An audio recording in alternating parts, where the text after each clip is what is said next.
segments. Work with the Babolo, come with the Bokolo. Instead, Medicoma, Polymath Medicoma was introduced. To the layman,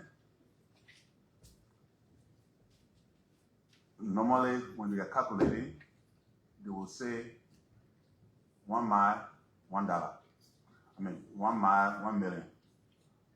So if you are doing a 2 mile, paving a 2 mile road, they expect the cost will be $2 million.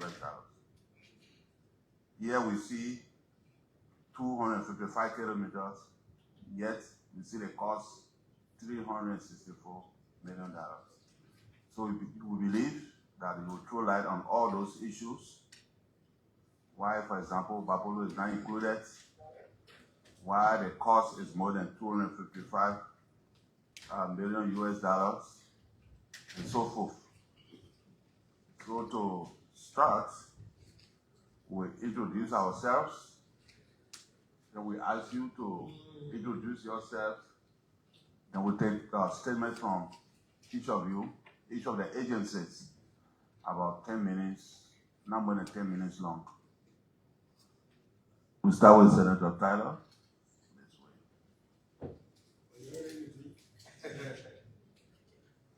Katala, Bomi County.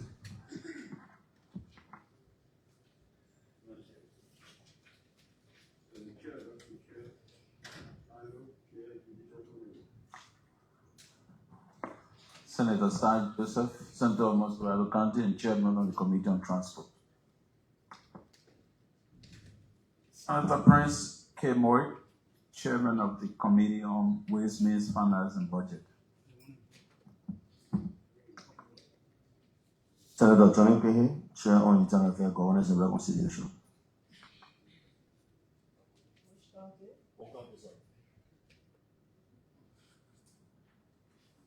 Senator Boto Kane, Apollo County, member of this committee.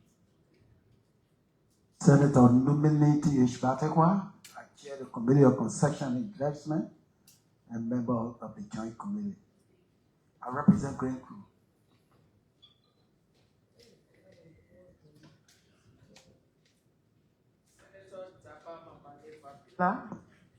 Crankipma County, one of the beneficiaries counties. And of course, that's why I'm here. Thank you. Senator Jivon Smith from River Says. Senator Emmanuel Nukwe from Aggie County, and for the purpose of this hearing, I am a member of the Judiciary Committee. Senator Edwin Snow from Montgomery County, and I am the Vice Chair of the Committee on Public Works.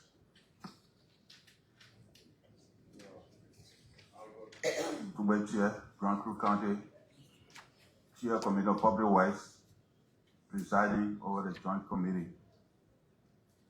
I will now invite our colleagues from the executive to introduce themselves.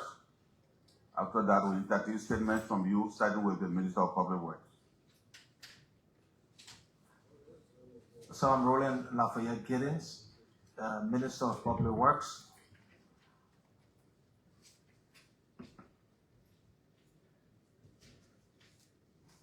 I'm Salif Ara Tyler, Minister of Transport.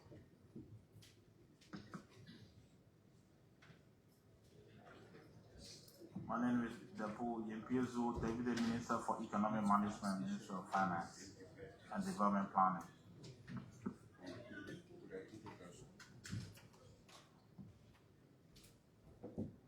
My name is Prince D.C. Tamba. I'm the Deputy Minister for Technical Services, Ministry of Public Works. I'm Jeff Liebel, Chairman of the National Investment Commission. Councilor Charles D.F. Kamole Sutton, Deputy Minister for Economic Affairs, Ministry of Justice. I'm Roger Scott Johnson, the Executive Director of the Public Procurement and Concession Commission.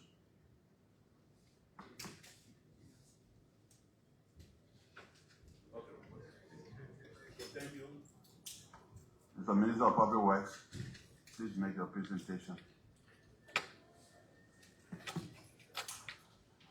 Thank you, Honorable Chair and members of this joint committee, distinguished committee, of course, to look at this concession that was submitted by the executive for the pavement of a corridor that starts from Simple Bridge to Bowater South to Tottenham Borough, also from Minikoma, Foya, Vonchima, and also 30 kilometers of the Medina Rabosport corridor. I appreciate the opportunity, Honorable Chair and members, to present to you this proposed public-private partnership concession for the design, finance, construction, and operation and maintenance of 255 kilometers of primary roads across Liberia, Western and Northern region. This concession represents a shift towards sustainable road access management, a blending of private sector efficiency with public sector oversight in line with the REST agenda, infrastructure pillar, and the National Road Fund law. Our strategic infrastructure relevance. The concession corridor links 4 key counties, Mosurado, Bomi, Grand Cape Mount, and Lofa, connecting the free port of Monrovia to the border of Sierra Leone and Guinea, thus reinforcing Liberia's regional trade integration under ECOWAS. The economic corridor includes Simple Bridge, Clay, Bowater Side, which initiate and continue trade and commerce with Sierra Leone as a part of the regional connectivity, Medina Rabosport, which of course enhances tourism and also support fishery development. Vonchima, Kolahon, Minikoma, of course Foya, enhance agricultural transportation and trade with Guinea and Sierra Leone. These corridors are essential and support regional integration, growth, create market access, agro-logistics, and of course post-harvest losses, and cross-border connectivity. The project scope and design standards, the total length of 255 kilometers, 38 kilometer dual carriageway that will be towed from Simple Bridge to Clay, 217 kilometer single carriageway, of course with modification up to the border. The future, there will be single, there will be dual lane carriages, full drainage system, street lighting, signages, rest stops, and of course a climate resilient pavement.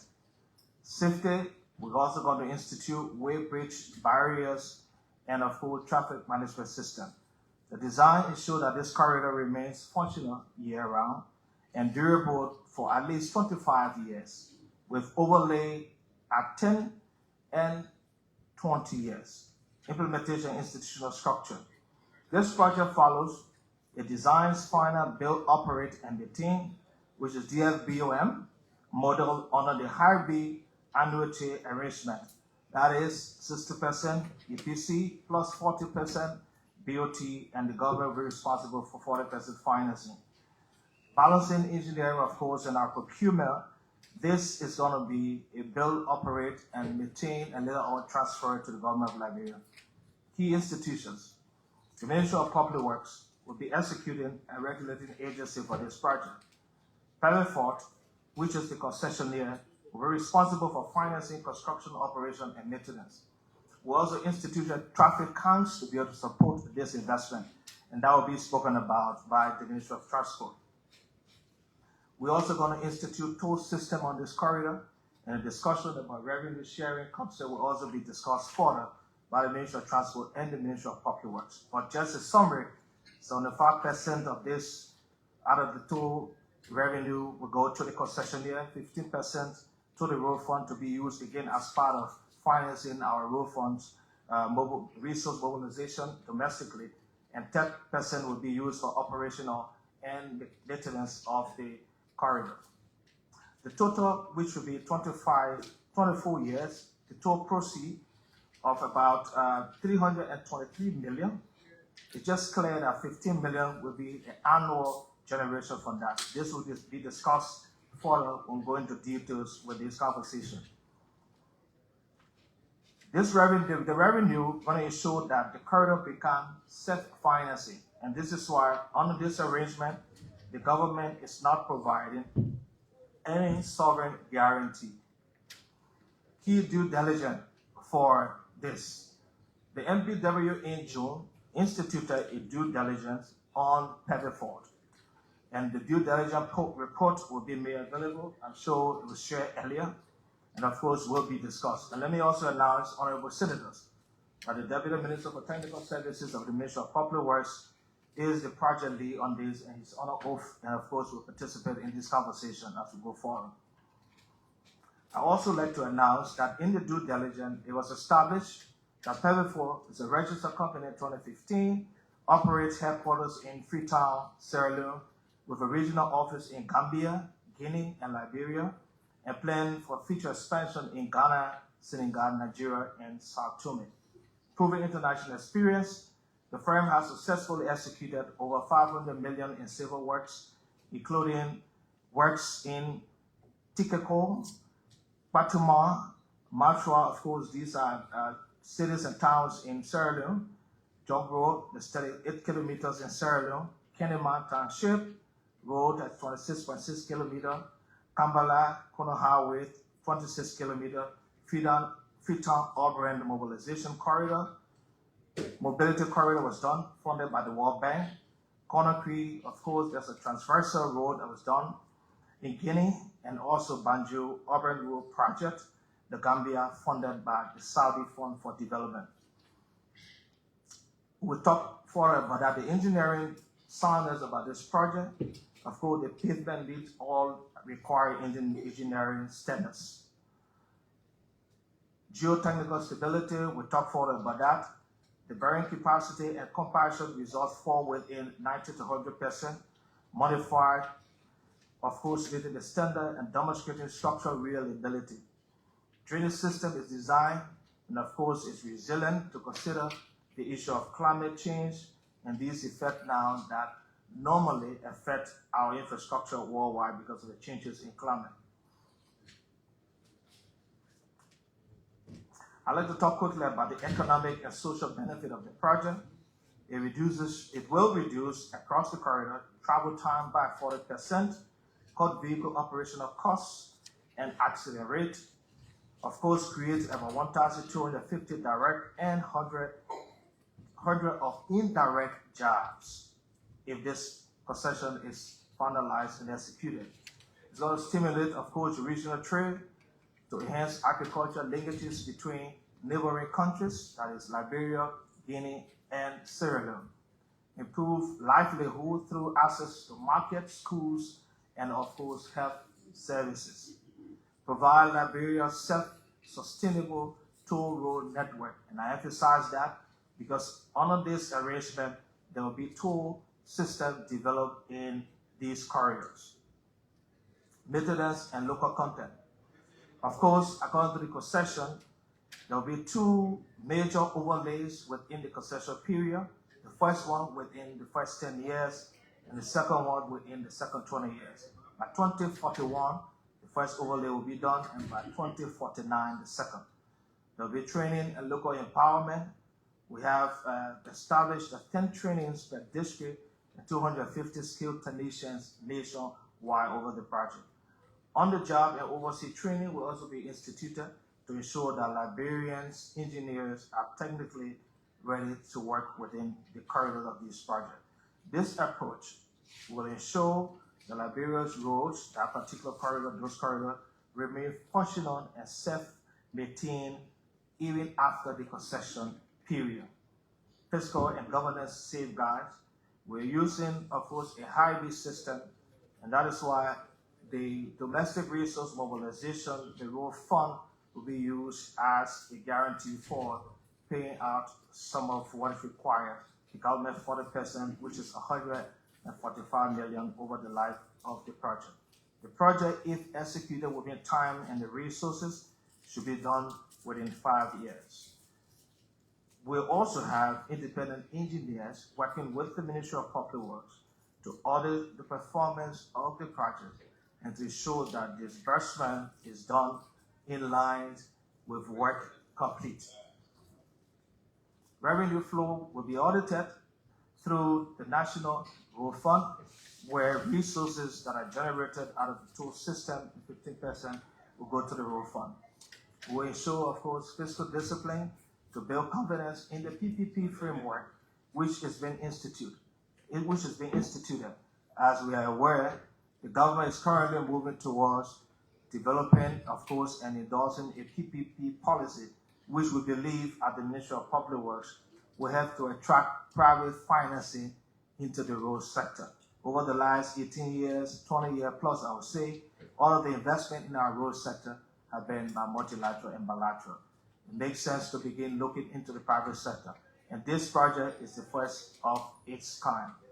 To conclude, Honorable Chair and distinguished senators, this PPP concession is a strategic solution to Liberia's infrastructure deficit, especially in roads, a model that combines private sector efficiency and public oversight. It delivers, it will deliver, and it shows that quality and resilient road infrastructure. Sustainable maintenance will be funded, of course, by resources or revenue generated from the project for maintenance. Fiscal prudence will be ensured because work complete will be paid based on delivery. The Ministry of Public Works work respectfully. We request, as you're going through the discussions and review and ratification of this concession, to hold that private sector inclusion in our road network development is very key as we proceed to mobilization.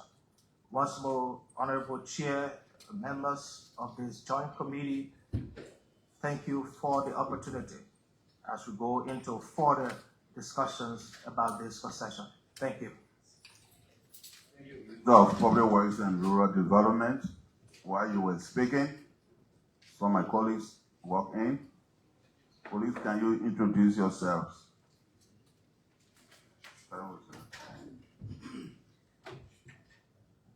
I am Senator Simeon Boyman Taylor from Grand Cape Mon County, member of this committee.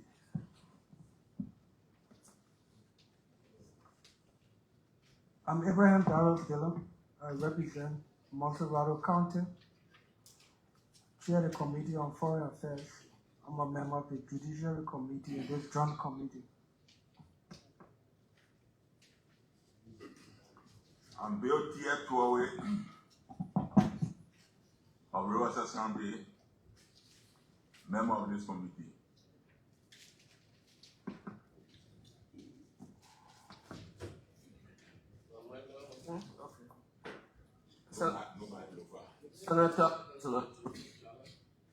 Senior Senator Nova County, one of the affected county of this concession. Chair Judiciary. Thank you. Good afternoon. My name is Senator Amara Kone from Bapulu County, Chair on Public Accounts, Expenditures and Audit, Secretary General of the Western Liberia Legislative Caucus, and a member of the Joint Committee. Nyan Toyen from Nimba County, member of the Joint Committee. Francis Sede Dopo II, Chairman on Post and Telecommunications, member of the Ways, Means and Finance Committee, member of the Public Works Committee, and of the Transport Committee, all part of the Joint Committee.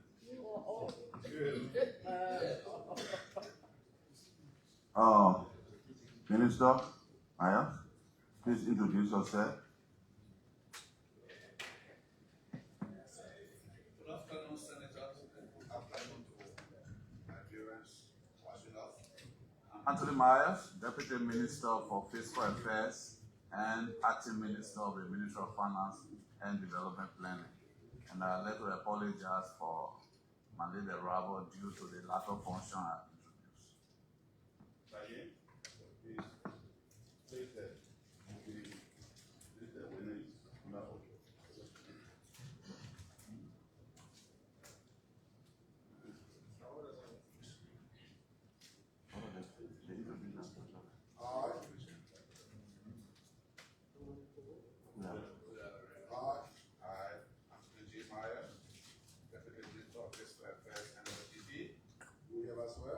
hereby swear that the testimony which I am about to give, and to my recollection, is the truth, and nothing but the truth. So help me God.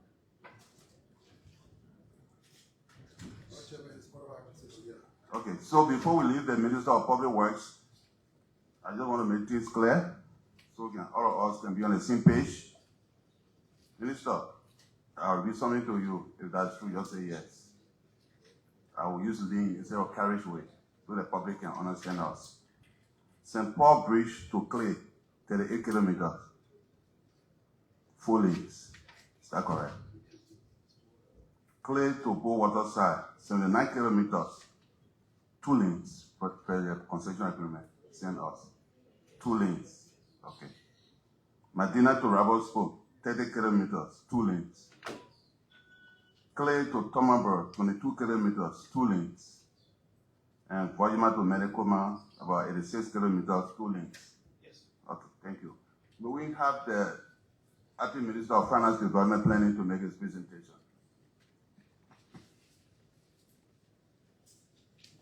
Thank you very much, Honorable Chair. Mr. Chair, order please.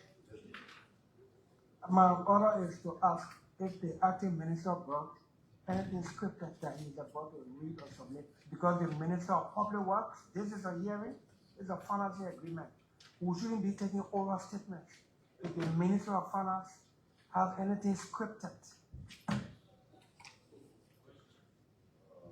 In response, Senator, the rest of us are here to support the presentation by the lead secretary, in this case, the Minister of Public Works. So most of what he presented already contains our collective contribution. So everything we say here will be in support and not in contradiction to anything that he has said. On that note, I would suggest that the lead person here today be the Minister of Public Works, and if he wants support, then the other speak. Instead of them making statements orally, say they are supporting the Minister of Public Works and his own.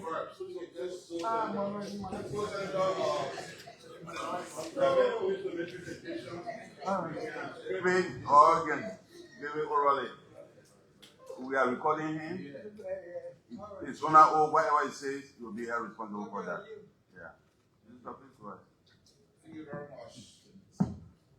So in addition to the Minister of Public Works comment, we, as contained in the agreement, our participation was meant to ensure that on the financing side, both the inflow, which is the cash outlay or the expenditure for the project, as well as the expected revenue, were consistent with the best interest of Liberia financial balances. So the minister made reference to the road fund. The direct cash injection from the road fund will be about 46 million in the first 3 years. And in return for that, there's going to be a payout into the road fund amounting to 54 million over the life of the project. So that represents 8 million returns on the investment from the road fund. And the rest of the amount that government should contribute comes from other sources. What did you say? 46 million. And please allow me to refer to the financing agreement for reference. So out of the road fund, we are contributing 46 million in the first 3 years of the project, the active construction period. And for the rest of the amount, the total amount of government financing, which is, the total is around, let me find my notes, please. I want to show. I want to find a specific. 40% of this is security. Yeah, so total government outlay is 146 million, of which 46 million will come from the road fund. And on that, over the life of the project, the revenue from the toll operation, the road fund gets 54 million by. The remaining 100 million will be funded by government from other sources other than the road fund. And this could include central government budget, it could include funds from other sources, including grants, loans, and etc. And then, so this means that there is flexibility about government funding to the project. And we ensure that this should be because we didn't want the road fund to be more or less locked into this project. And then there will be legal implications in the event where there are difficulties in implementing the project. Because the road fund has nationwide applications, it should affect across the country, so we couldn't lock it into one specific project in one region. And then, in addition, the Ministry of Finance is also the Ministry of Finance and Development Planning. So we look at the long-term economic growth of the country and what will be the returns on this project. And looking at the Medicoma in particular, starting from there, we realize that our external exit points, there are about 5 key areas which are significant custom and trade entry points into the country. In the southwest, we have Waterside. In the southeast, we have Kavala. In the east, we have Logwatu and Tostown. And in the north central area, we have Ganto. We all know that in recent years, there have been significant improvement in the roads leading from these various points. Apart from Mendikoma, which is in the northwest. And that's the only border post that serves 2 countries at once. So including Mendikoma, fundamental of Mendikoma in the project were considered against the backdrop of expected economic activities, both in Liberia as well as in the adjacent areas of Sierra Leone and Guinea. So in short, the Ministry of Finance and Development Planning consider both the financial aspect of the project, that is financially feasible, is manageable in the long-term scope of our expected revenue and other cash flows, as well as the economic viability of the project in the long run, especially in the context that this project will eventually pay for itself. So in that context, honorable senators, we want to say that the Ministry of Finance supports the Ministry of Public Works in the concession agreement, which is essentially a PPP agreement. And now you say that project will pay for itself 100%. Yes, over the life of the project, they will say people will get all the money back directly, the cash. What do you mean? Yes, through the 2 operations.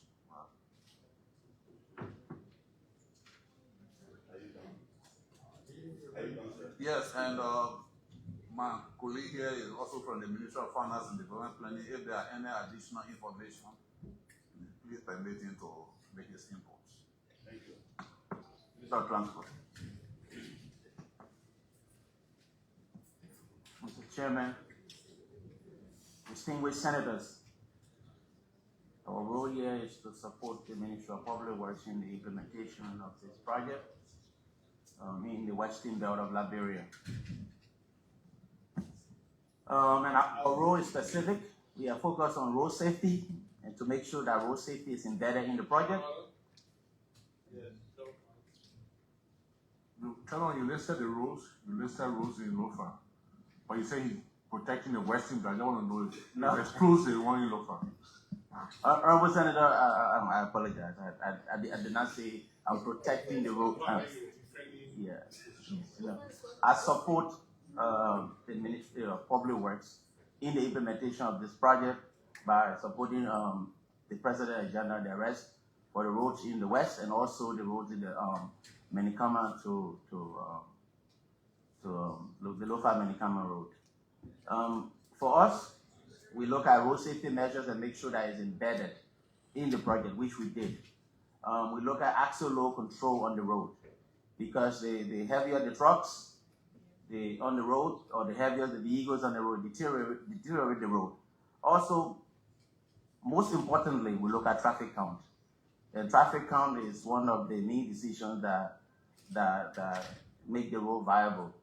So we have done traffic count from the Bow Waterside area as far as St. Paul Bridge, and we did traffic count on the lower side of the project. And in that traffic count, we ensure that there is inelasticity of traffic volumes on the road. What that means is, usually when you put a toll somewhere, people have the chance of not using that road because there's a toll there they have to pay, and that would be the inelasticity of the traffic volume. So, and when that happens, that means you can collect the toll necessary. So we're trying to avoid elasticity and ensure inelasticity. What elasticity is you have a toll, and because of the toll, you get less traffic volume, and you don't collect on the toll. You don't collect fees on the toll. But we ensure that it's elasticity so you can collect. Primarily, we have to do with the project call for 3 tolls. Initially, that will be the TNE area, that will be Clay, and that will be at St. Paul Bridge. Also, we are developing a national toll policy to govern the administration of the toll booths on the road. And so from the Transport Ministry side, that's our support to the project. But all in all, the Ministry of Transport do support the Ministry of Public Works in ensuring that this project comes to a successful completion and implementation. I will sit back and take further questions if need be. Thank you. Chairman, National Investment Commission.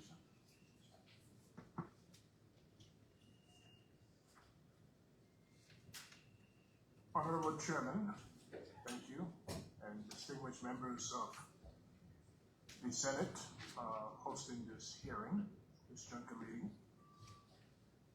We at the National Investment Commission would like to consider ourselves as coordinators for the government. And as coordinators, we decided a while ago to divide ourselves into sectors. So the head sector in this case is the Ministry of Public Works that is managing this concession, supported by the other sectors, which would include the fiscal sectors, headed by the Ministry of Finance, and the legal sector headed by Justice Ministry.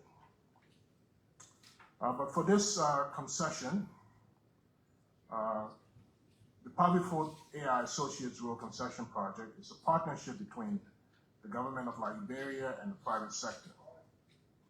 This build and operate transfer framework will upgrade and maintain 255 kilometers of critical economic road corridors across 4 counties: Montserrat, Bombing, Grand Cape Mountain, and Lofa counties. The key features of this road is 1, the 25-year concession period under the design, build, finance, operate, maintain model, and a private sector-led design, financing, construction, operation, and maintenance. The ownership transferred to government of Liberia after the concession period, and toll-based revenue recovery, ensuring sustainable long-term maintenance, and strategic alliance with Liberia's arrest agenda and the national development priorities. The project covers 255 kilometers across 4 strategic corridors, regional trade and economic zones. The St. Paul Bridge to Clay, as we've heard from you, is 38 kilometers in length, and that will cover Montserrat and Bombing. Clay to Bow Waterside, 79 kilometers, Bombing and Grand Cape Mountain County. Clay to Tottenburg, 22 kilometers, Bombing. And Medina to Ravelsport, 30 kilometers, Grand Cape Mountain County. And Bonjima to Manicoma, 86 kilometers. A total of 255 kilometers. The project cost, as you've heard, is $363,908,768.45. PAVIFORT is responsible to pay 60% and the government of Liberia 40%, and that breaks down to $218,345,261.07, and the government of Liberia $145,563,507.38. The key financial features of this agreement: majority private financing reduces immediate fiscal burdens on the government. The DFOM arrangement ensures long-term maintenance responsibility by the concessionaire. The toll-based revenue model provides sustainable cost recovery mechanism, risk transfer to private sector for construction, operation, and maintenance phases, and fiscal sustainability through a structured public-private partnership framework.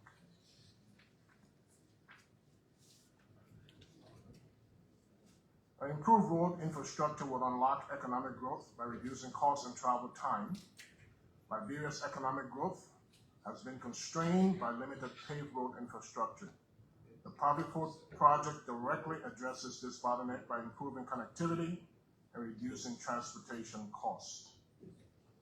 The expected impacts: significant reduction in travel time between Monrovia, Bull, Waterside, and Bonjaman, lower vehicle operating costs through improved road surface quality, enhanced regional trade with Sierra Leone and Guinea by upgrade border corridors, increased agricultural productivity through better market access for rural producers, sustainable private sector investment along upgraded corridors, improved service delivery for health, education, and other government services.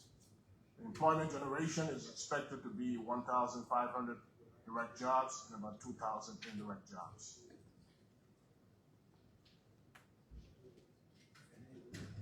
The concession mandates that at least 70% of the workforce by Liberian nationals, ensuring direct employment opportunities and skills improvements.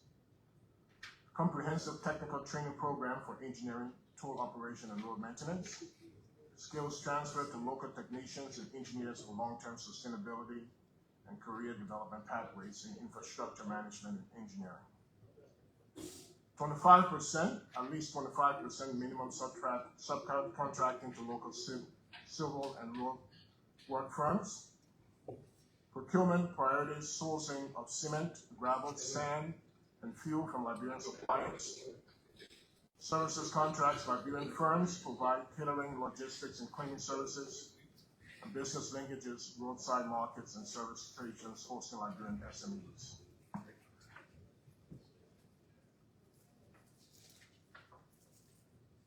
The strategic outcomes for this project: reduced freight transfer times between Liberia and Sierra Leone, boosted cross-border commerce with Sierra Leone and Guinea, enhanced logistic competitiveness for Liberian businesses, increased foreign direct investment attracted by improved connectivity. In conclusion, the PAVIFORT Road Construction Project represents a transformative infrastructure investment aligned with the government of Liberia's arrest agenda and long-term development strategy. We recommend ratification to advance this priority national project and infrastructure investment. The key benefits: improved national connectivity and trade through 55 kilometers of upgrade corridors, employment generation and SME empowerment with 70% local force and 25% local subcontracting, enhanced regional integration linking Liberia to ECOWAS highway system, fiscal sustainability through 60% private financing and toll-based revenue model, and long-term maintenance guaranteed under 25-year BOT framework. Thank you, Mr. Senator. Thank you, members of the committee. And we hope that you can support this project going forward. Thank you. PCC, I see you reading your speech as you gave some time. Once Joseph speaks, you close. We can leave you ask you questions, no problem, but you're not signatory. Okay. No, you will not free yet. We'll get further questions to ask you. Mr. Justice, you have the final say. Thank you, Honorable Chairman, and Honorable distinguished senators of this joint committee. Pursuant to Title 12 of our executive law, the Minister of Public Works and the Minister of Transport are directly responsible for our road infrastructure. And as a consequence of the authorities vested in them by our law, when this the road project was conceived, IMCC was constituted, and as you may be aware, MOJ is a standing member of the IMCC. Essentially, what did we do in this case? Disregarding the fiscal and the technical regime, our essential duty, our foremost, is to ensure that whatever agreement is consummated is sufficiently adequate so that it becomes enforceable, that sufficient safeguards are in place that are not adverse to the Republic, and we can guarantee that this contract meets those tenets. This is a submission to you, and it is detailed and exhaustive. For instance, if you look at the condition precedent, it addresses some of those things, and there are other subsections in here. Take for instance, assuming the contractor began work and is unable to continue, there's a safeguard there. After 6 months, we could disengage. These are things, they are not common to some other contracts I have seen executed between the Republic and other concessionaires or other entities, but there are sufficient safeguards in here. That can also be improved because this is a submission to you, and you have the opportunity and ability to make revision in it. So, and we are here not only supporting the executive, we are part of the executive, but for the good of the country, we are also here to support this process, and we encourage you and implore you to make it work. Thank you.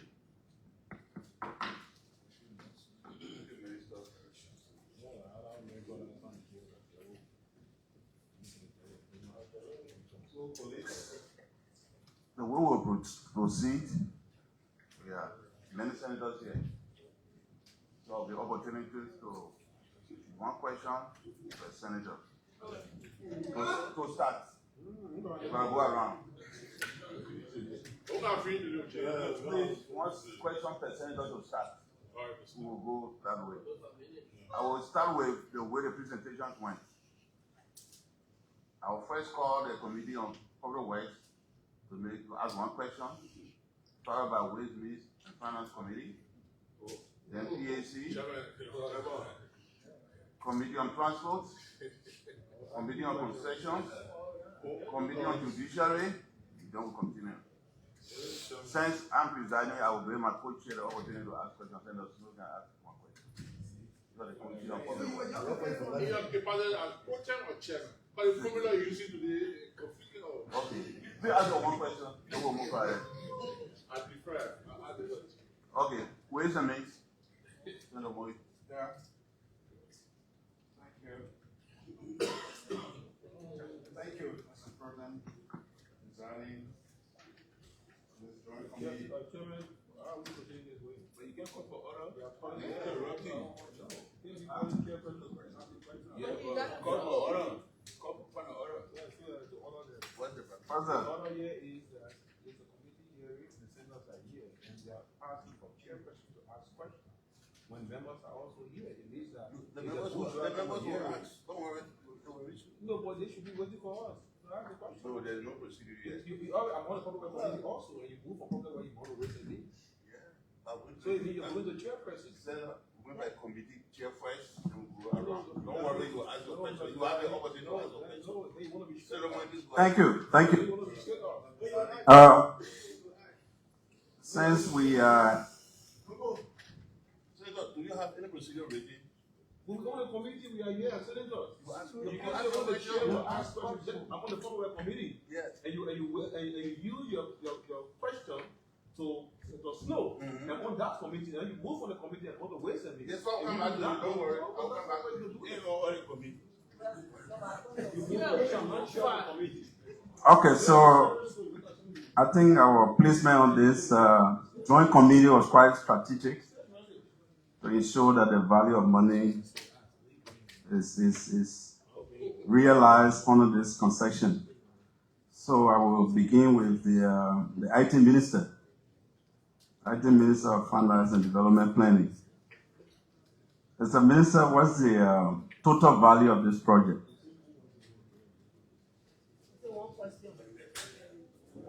Oh, one question?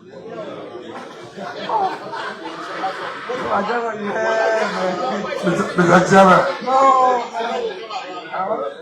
Mr. Chairman. Mr. Chairman. Mr. Chairman. Order, Mr. Chairman. Mr. Chairman, order. Mr. Chairman, I have a suggestion. Mr. Chairman, I have a suggestion. Can I make a suggestion?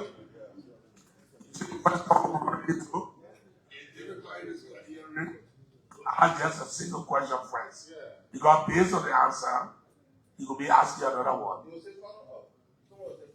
Mr. Chair, we don't need to enter the 8,000. Yes, please. So that if one senator gets a relevant question, Let me ask.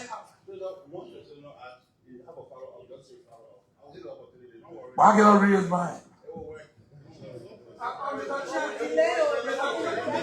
Is that going to work? Mr. Chair, are you presiding as the emeritus or the?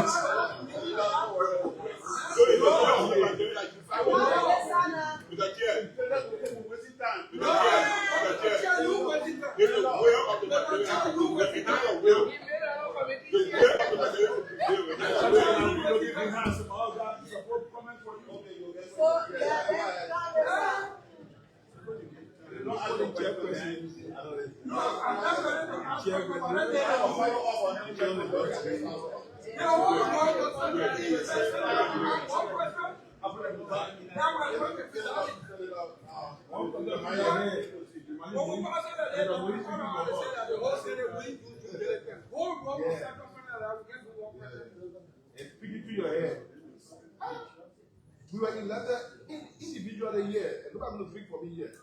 So I get it clear. What is that? Okay, our Senator,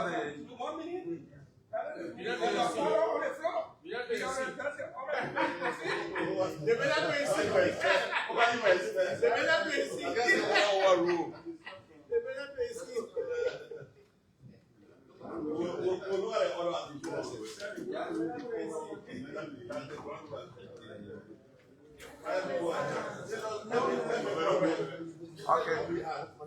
So the total project cost is 363 million, of which direct construction cost is 213 million. Then there are other overheads and other costs in between. So again, the total project cost is 363.9 million, and direct construction cost is 313.9 million.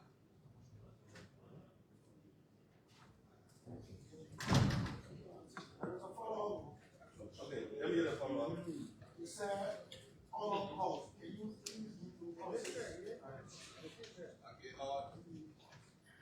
We have here design costs. Then we have contingency of 10. Design cost is 3.9 million. Contingency is 10% of the total cost. That's around 31.7 million. And then construction supervision cost is 6.3 million. Then resettlement action plan, 4.7 million.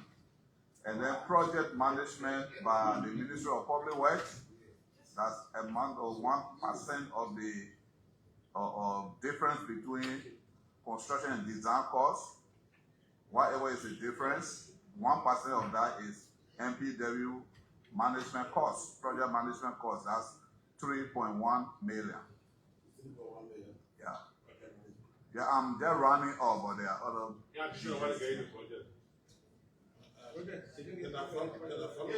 This is direct project costs I'm summarizing. Again, I'm Senator Jiffon Smith. On a cost issue,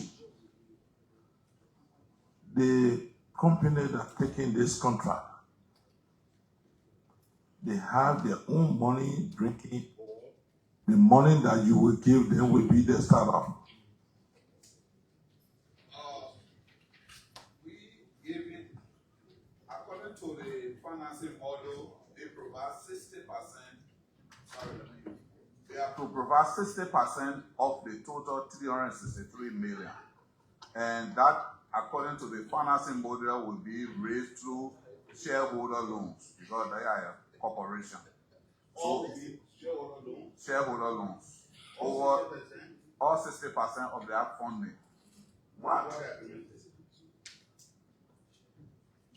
Shareholder loans in the sense that they will raise other sources of financing, but that will be competed against either current or official shares or dividends of the shareholder. I'll follow up again, my chair. Have they practiced or worked any part of this work, or this is the first experiment in Liberia? I will pass that on to MPW because they did the due diligence with respect to their work history.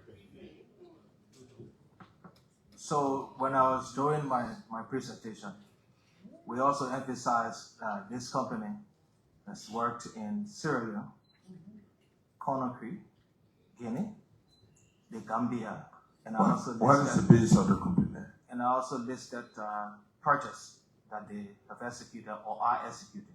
It's in the presentation that I. What is the base of the company? See that? The base. Sierra Leone company. Sierra Leone company? Yes. Sierra Leone company. Yes. Sierra Leone company. Yes.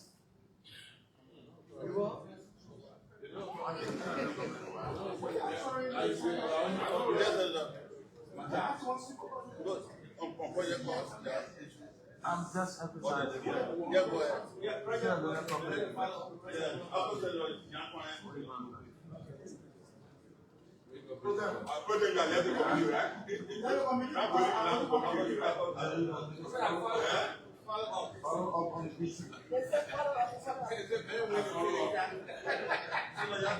I don't know whether my question would be really related to project costs. Yeah, but that's it.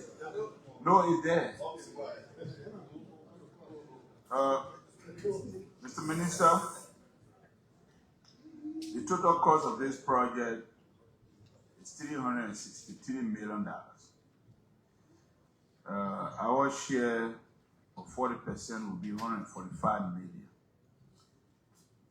I just want to know before I ask my question, my follow-up question, how long the construction of this corridor will take? How many years? So 5 years. 5 years. So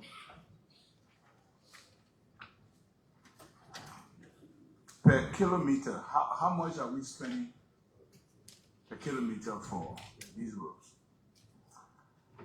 We are averaging around 900, it should be 975,000 per kilometer. I will refer to my deputy to confirm that. Yeah, Mr. David.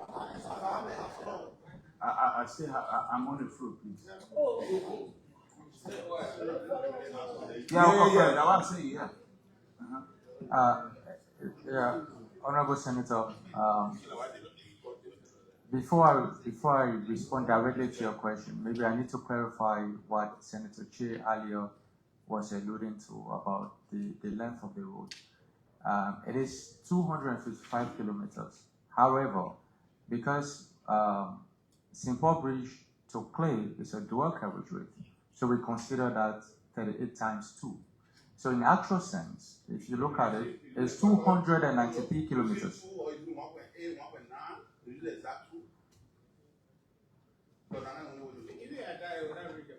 Well, at 363 million, if you directly go by saying it's 255 kilometers, then it's not what you talk about that the common people think is 1 million per kilometer. Because from Simple Bridge to Clay, it's a dual carriage. It's 4 lanes. So it's 2 lanes on one side and 2 lanes on the other side.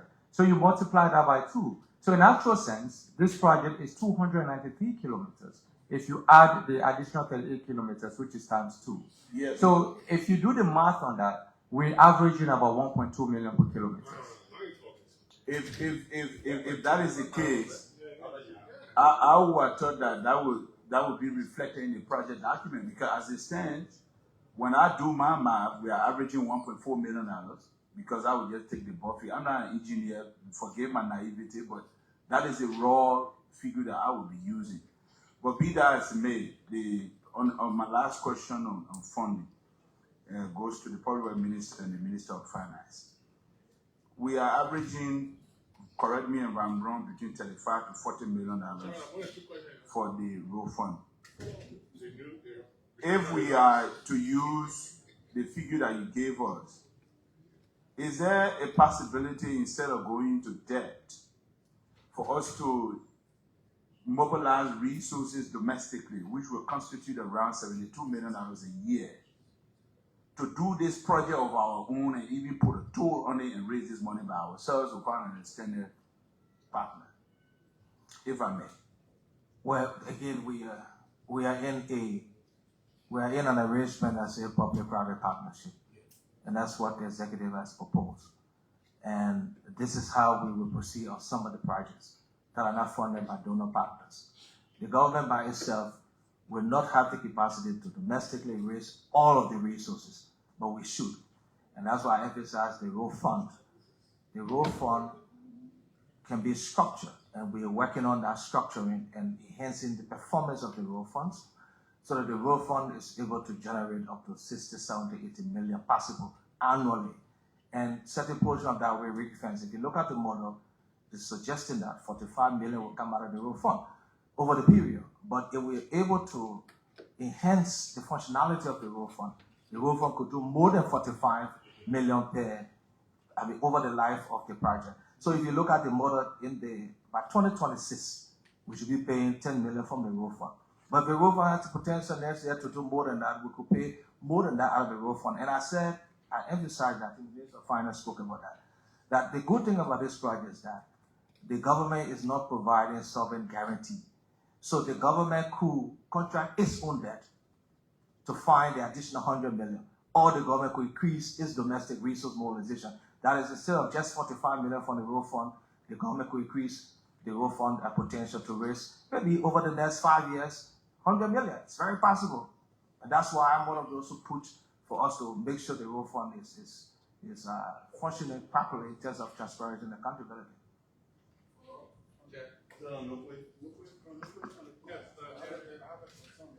Emeritus, thank you. Okay, so follow up on the cost.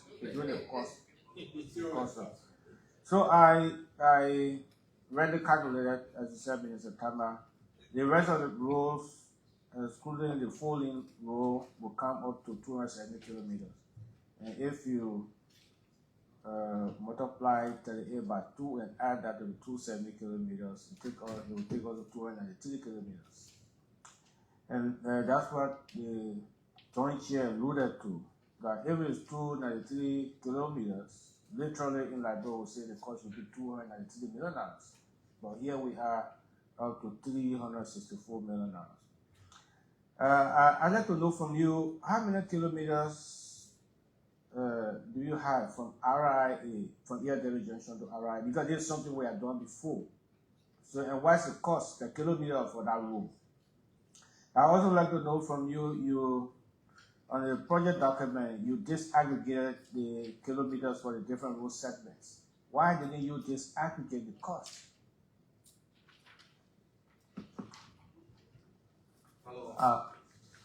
Senator,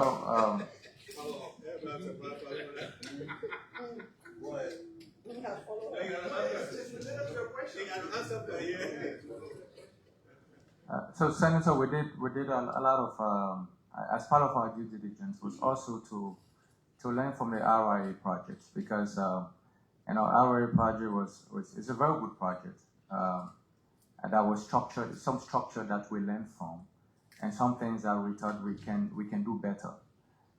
We can give you some of those scenarios. And the RIA project is about 2.5 million per kilometers. It's a 45 kilometers, and that was 2.5 million per kilometers. The cost is about 116 million, and for 45 kilometers, I'm sure you can do the math. So it's a dual carriage. It's 4 lane, like we're doing, like we want to do for Simple Bridge to Clay. And so if you do the math for Simple Bridge to Clay, it's less than what we're seeing for the RIA. And let me also add that from Clay to Bowater side, we're not going to take out the existing 2 lane. We're adding a new lane.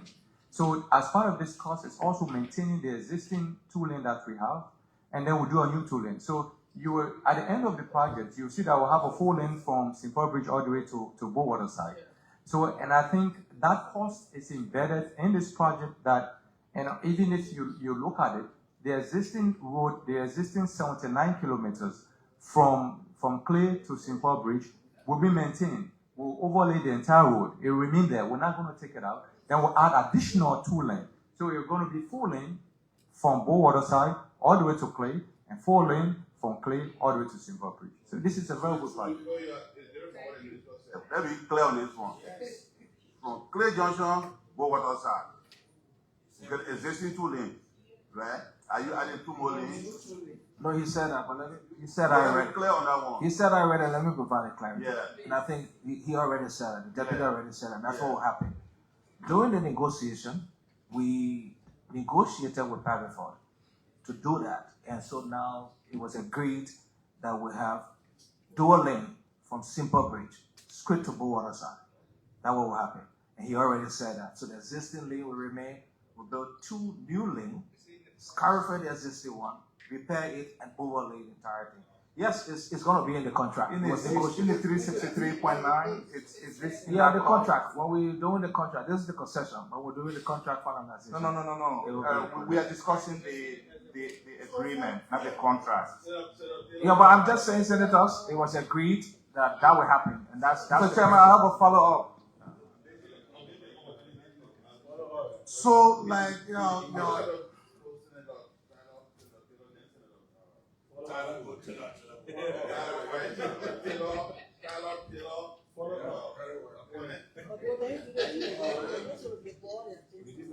This question is for Public Works, or maybe the IMCC. I would like to know is whether you apply one size fits all to all the roads in terms of the cost. We're confused. Okay, let me put it this way. The road, that's an existing road from Simple Bridge to Clay and the Bowater side. So the overlay on that road is the same, the one from Simple Bridge to Clay. The cost of overlaying, is it the same from Clay to Bowater side? But the road from Simple Bridge to Clay is going to be a new construction. It's not overlaid. It's going to be a whole brand new road that will be built from Simple Bridge to Clay. So, Mr. Minister, do you have a breakdown of all of these things you say, the breakdown? Because the cost obviously will not be the same. So in order to settle our confusion, do you have a breakdown to say this is the cost of the road from Simple Bridge to Clay? Sure, we have the cost. Of the existing road. Yes, we have the cost. And this is the, let me get done. And this is the cost for the new road to make it 4 lanes. Yes. And then you do the same thing for Clay to Bowater side. Do you have that? Yeah, there's a cost for the 2 new lanes. But you don't think it's necessary to get us that to look at the reform, whatever we want to do or say. Well, you want to speak to that? Yes, yeah, but I think I share. Do we have it? Yes, we do. Yes, Senator, I'll have the deputy speak. Senator, we have it. From St. Paul Bridge to Clay, which is a full length 8 kilometers, it's 95.8 million. From Clay to Bowater side, 79 kilometers, is 80.5 million. From Clay to Top And it's broken down. Yeah. So can you give me that cabinet? Because I know you have several cabinets. Yeah, because we need that. Yeah. So we need it. Yeah, we can share with you the soft copy. I can even send the soft copy and share with you. For St. Paul Bridge to Clay, which is a dual carriage road, is 95.8 million. Clay to Bowater side is 80.5 million. Clay to Tomaborough is 26.9 million. Medina Rubber Sport, which is 30 kilometers of the remaining available one from where we don't have a contract, it's 28.6 million. And Vanjama Menacoma is 85.7 million. You'll do well if you get the copies so that you know. Are all the same design? So I heard the public works minister saying that you went to get a brand new road. The existing roads have almost the bridges on the one from from Simple Bridge to Topman Bridge. So there are a lot of things that you won't do on that. You're going to overlay the quota, or you're going to the asphalt, or you're going to just do whatever you're going to do. But the drainages are built, the roads is in tight, except for the tie. So the price cannot be the same. So I would like to know the road from Clay to Bowater side. He said it is not yet agreed upon, but you want to include it because you want to be 4 lane. That means adding another 2 lane to the road. It's 95.8 kilometers. That means it's from Simple Bridge to Clay. How much are you going to charge per kilometer? Because that road is almost like non-existent, except for the tire you're going to lay on the road. So I will speak and I will ask the deputy to go further with the design. It's going to be, like I said, a brand new road. Because it's going to be a dual carriage, 4 lane, there's new drainage system that's designed. The current drainage system will not be the drainage system that is there, if there's any, because I know currently the road is very deplorable. The bridges, of course, will be reconditioned, but it's going to be a new road because of the geometric design. And I will have the deputy just speak to that. In terms of cost, it will not be the same. Yes, of course, it'll be different.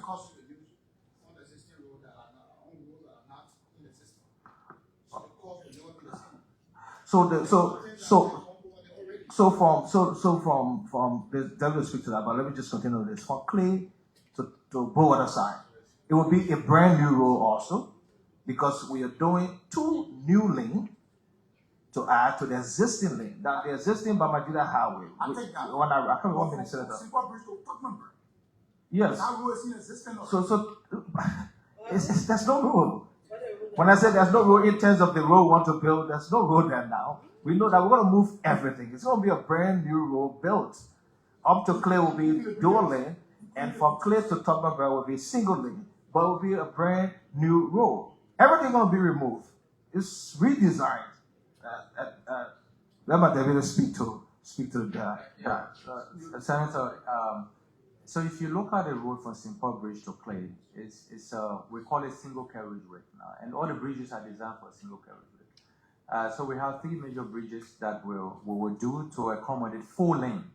So all the bridges have to be expanded to be able to, instead of coming in a narrow bridge, everything. So all the 3 bridges will be a major work done to it. So all of the road section have a different road characteristics. So the prices are different.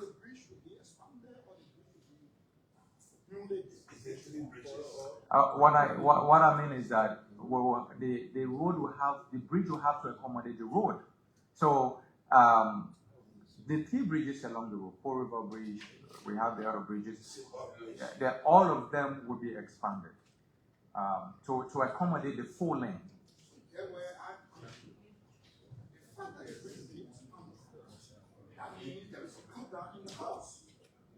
Because you're going to make use of the bridges that are there. No worries, Father. There's a problem in the cost. The reason why I'm pressurizing or saying this, because I have people going to definitely pay for the road. You remember that there are 3 toll bridges on that road. If I am coming from Cape Town with my cassava, I have to pay. I will have to pay to Teni or Sinja, wherever. I have to pay to Clay, and I have to pay to Simple Bridge.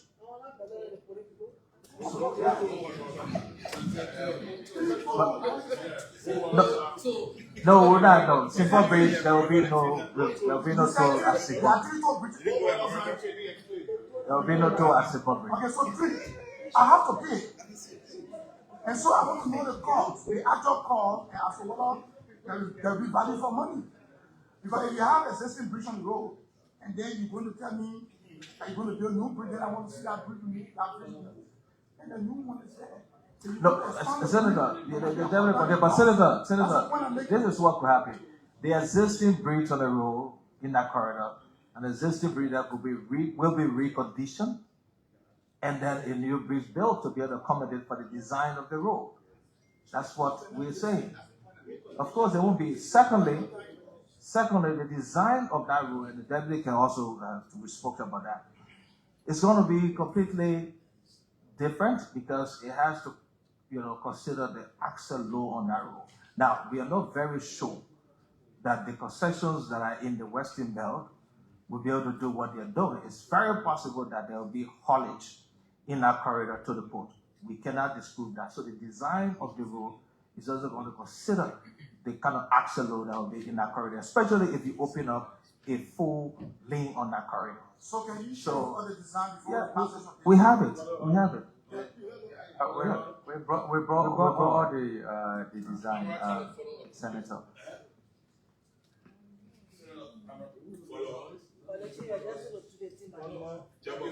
Thank you, Mr. Chairman. Thank you, Mr. Chairman. I think I have the microphone. Mr. Chairman, thank you. It's been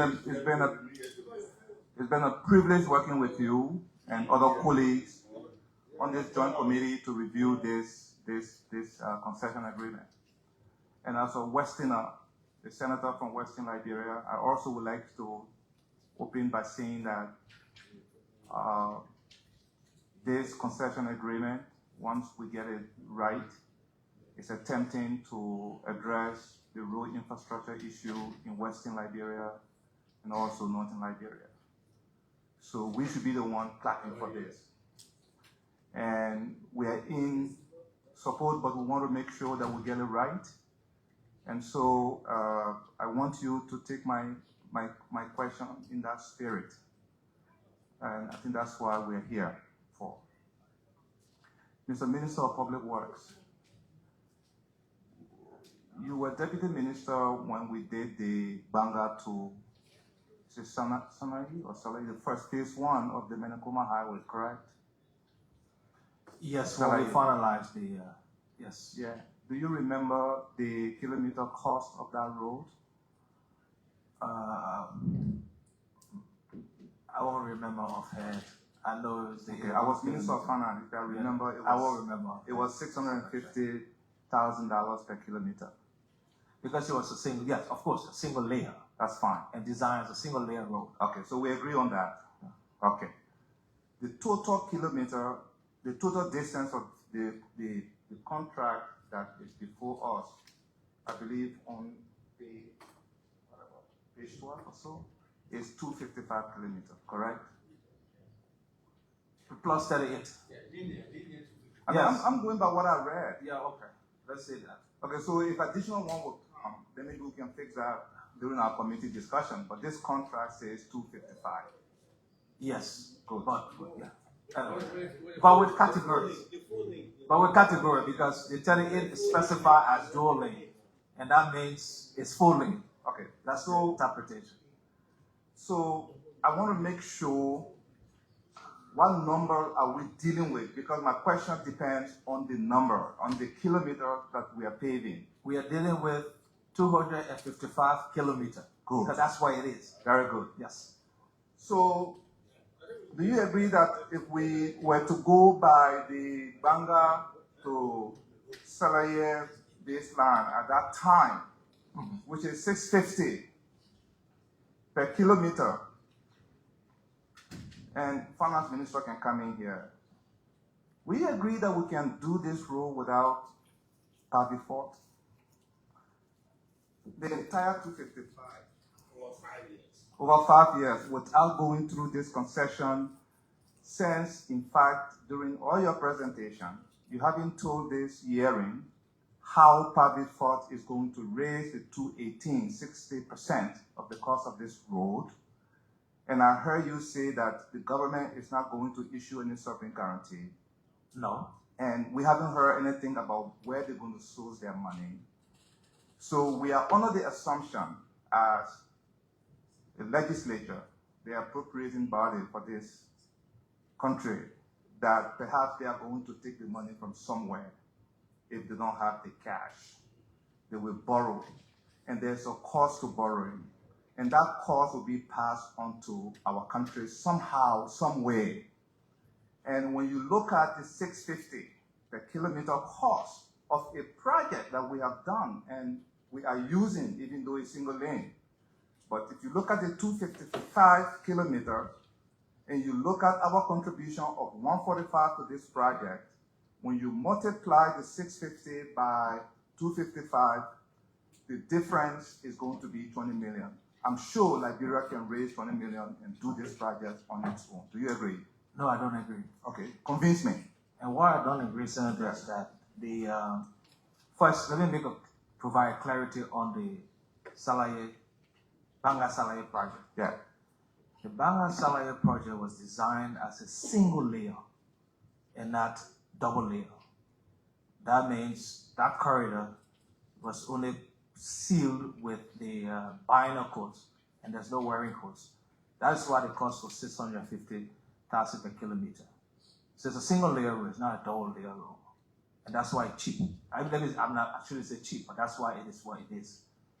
So if it was a full asphalt road with both the binding and the wearing codes, it would be more than that. It would be about 1.2 million at the time that project was done. So are you telling me, I'm coming, are you telling me that the road from Banga to Salaye is inferior? It's a single layer. It's not that inferior, but it's a single layer. That was what it was designed. That's how it was designed. And that's why when we were in Kuwait recently to talk to the Arab donors to come back to the project, I put a case for us to overlay the 81 kilometer when it's complete with a second layer so that it become a full asphalt road, because of course that will be a key major corridor in terms of transportation. We were to get into Vanjima up to up to Minikoma. So that is the reason why I said I disagreed in terms of the cost, because it's a single layer road. Now I showed the Minister of Finance. And the road from across the bridge to Minikoma is going to be double? From across the bridge to Minikoma? Yes. Yes, where? From Salaye? What are you talking about? Yeah, because I'm using the Salaye road as a base now. Yes, it's going to be a full. We've done it before and it's working, but then this one is it's going to be too a much. full asphalt. It's going to be a full asphalt road, and that's why I said in our discussion with the Kuwaitis is that when we start from Salaye up to Konya, which we should start in the next phase, it has to be a double layer and that single layer. The Banga Salaye is a single layer, and that's why it says 650 kilometers. 650 per kilometer, which may seem like cheaper. It's not cheap because it's a single layer road. The question you asked about the finance in PAVIFORT, I'm sure the Minister of Finance spoke about that.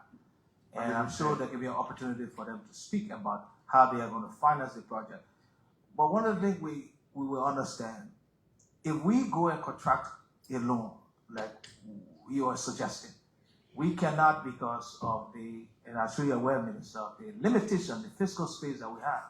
Our debt sustainability, which you're aware of. Yeah, but this contract is what PAVIFORT takes to whoever they're going to borrow from.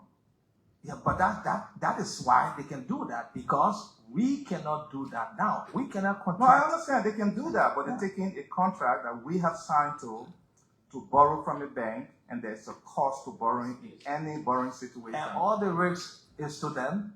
All the risk to them. Yes, we pay some extra money, but all the risk to them. And that is why the contract will be structured like that, because over a period of time, the extra cost, we have to pay that, because we cannot contract 300 and for something or 200 million right now because of our fiscal space, which I'm sure, Minister, you are aware. So that's what I'm pushing back on this, because maybe Myers will come in. Yeah, he should. Yes, because the project cost is 363.9. We are paying 40%, which is 145. It means that our partner, PAVIFORT, is going to bring to the table 218 million.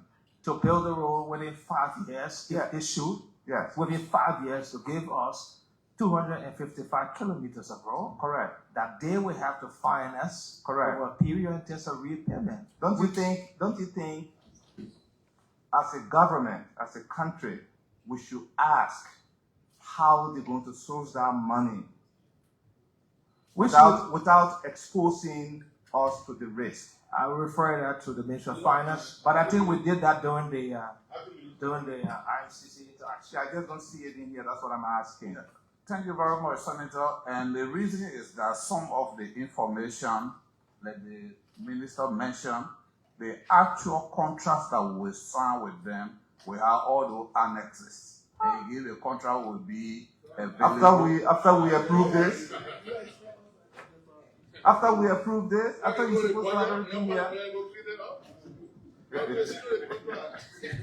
Go ahead, Maya. Go ahead. Okay.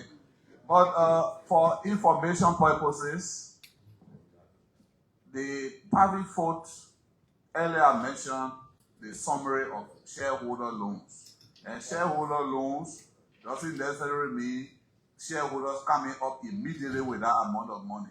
But they can give us some of their either through recapitalizing their shares when there's a call for cash, or they can give us some of their dividends, or they can agree to take loans that are distributed proportionately. Mr. Minister, is that the same proposal that Iboma and Eaton proposed to us way back when this Senate rejected it? No, this is different. It's different. How is it different? Okay. PAVIFORT have, for example, said they already have ongoing contracts. The Deputy Minister, my colleague from Public Works, mentioned their work in Sierra Leone, Guinea, and Gambia. They have pending payments from these contracts. That is portion of their financing. Combined projects in Gambia and Sierra Leone is below 100 million. And it's 50 plus 20, 70 million, far less than what and we they are have. And they are also indicated that they're also going to use. So don't use that to support their payment of this money. I said some. I said part of their sources of funding. And they also indicated, and we have no reason to doubt, that they're going to also go and get financing, which you rightly mentioned.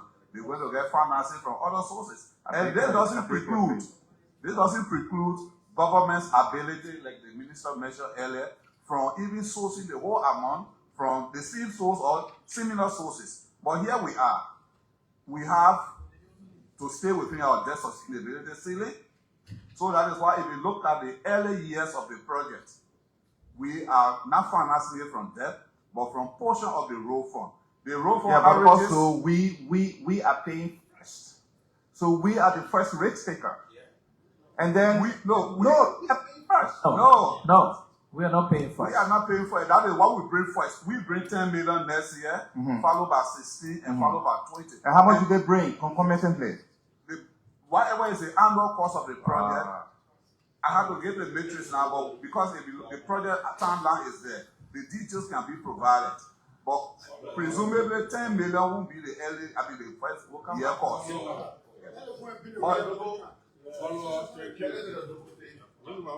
Can I conclude, please, Chairman? Because I just want to provide facts on why the government has decided not to go through the debt financing route. The road fund averages between 36 to 40 million a year. But here in 2026, we are only taking 10 million of road fund because the road fund is already committed to other projects. And in 2027, 16 million. So in the third year, we are putting up 20 million. And by the third year or thereabout, portion of the road will begin to generate revenue from toll or operations. That's how the project is designed. So the project, when I say either the project over a lifetime will pay for itself, those are some of the measures. I have to do this. So Then I will defer to him. Then I will be finished. Mr. Minister, this morning I received the traffic count from the Minister of Transport, which this committee had not been privy to when we first met with the committee and requested. But I did oppose this morning that today is an important hearing, and then people should follow it. He called me, and then he sent me the traffic count. We did the back of the envelope calculation based on the count he sent us. For example, the road from Freeport to Clay, the annual average daily traffic counted was 10,480. The adjusted toll revenue at 25 cents per toll is 5.3 million. The cost of building that road, when you consider that, and then you do the break-even analysis, it's going to take us more than 20 years to pay for that. You're talking about toll. I just wanted to flag that. We will discuss that, but really we need to do further deep diving on due diligence on this concession agreement. Senator, let me just. I'm not in any way alluding to the fact that the road going to be constructed exclusively through toll. My point I'm making is our financing, arrangement, partly by toll and partly through road fund. And then in the third year, going forward, other sources of government financing, by which time we will have reconfigured the long-term use or the medium-term use of the road fund. Because between now and 2028, the road fund is pretty much locked into other projects. That is why we're putting so much of road fund money to this project. Okay, does it make sense to put the toll in the corridor that get more traffic and then use that to pay for this than to put it in a corridor that has less traffic and more poor people? You know, we want it, but it's going to put extra burden on our people. So, Senator, social economic calculations that we all need to take collectively.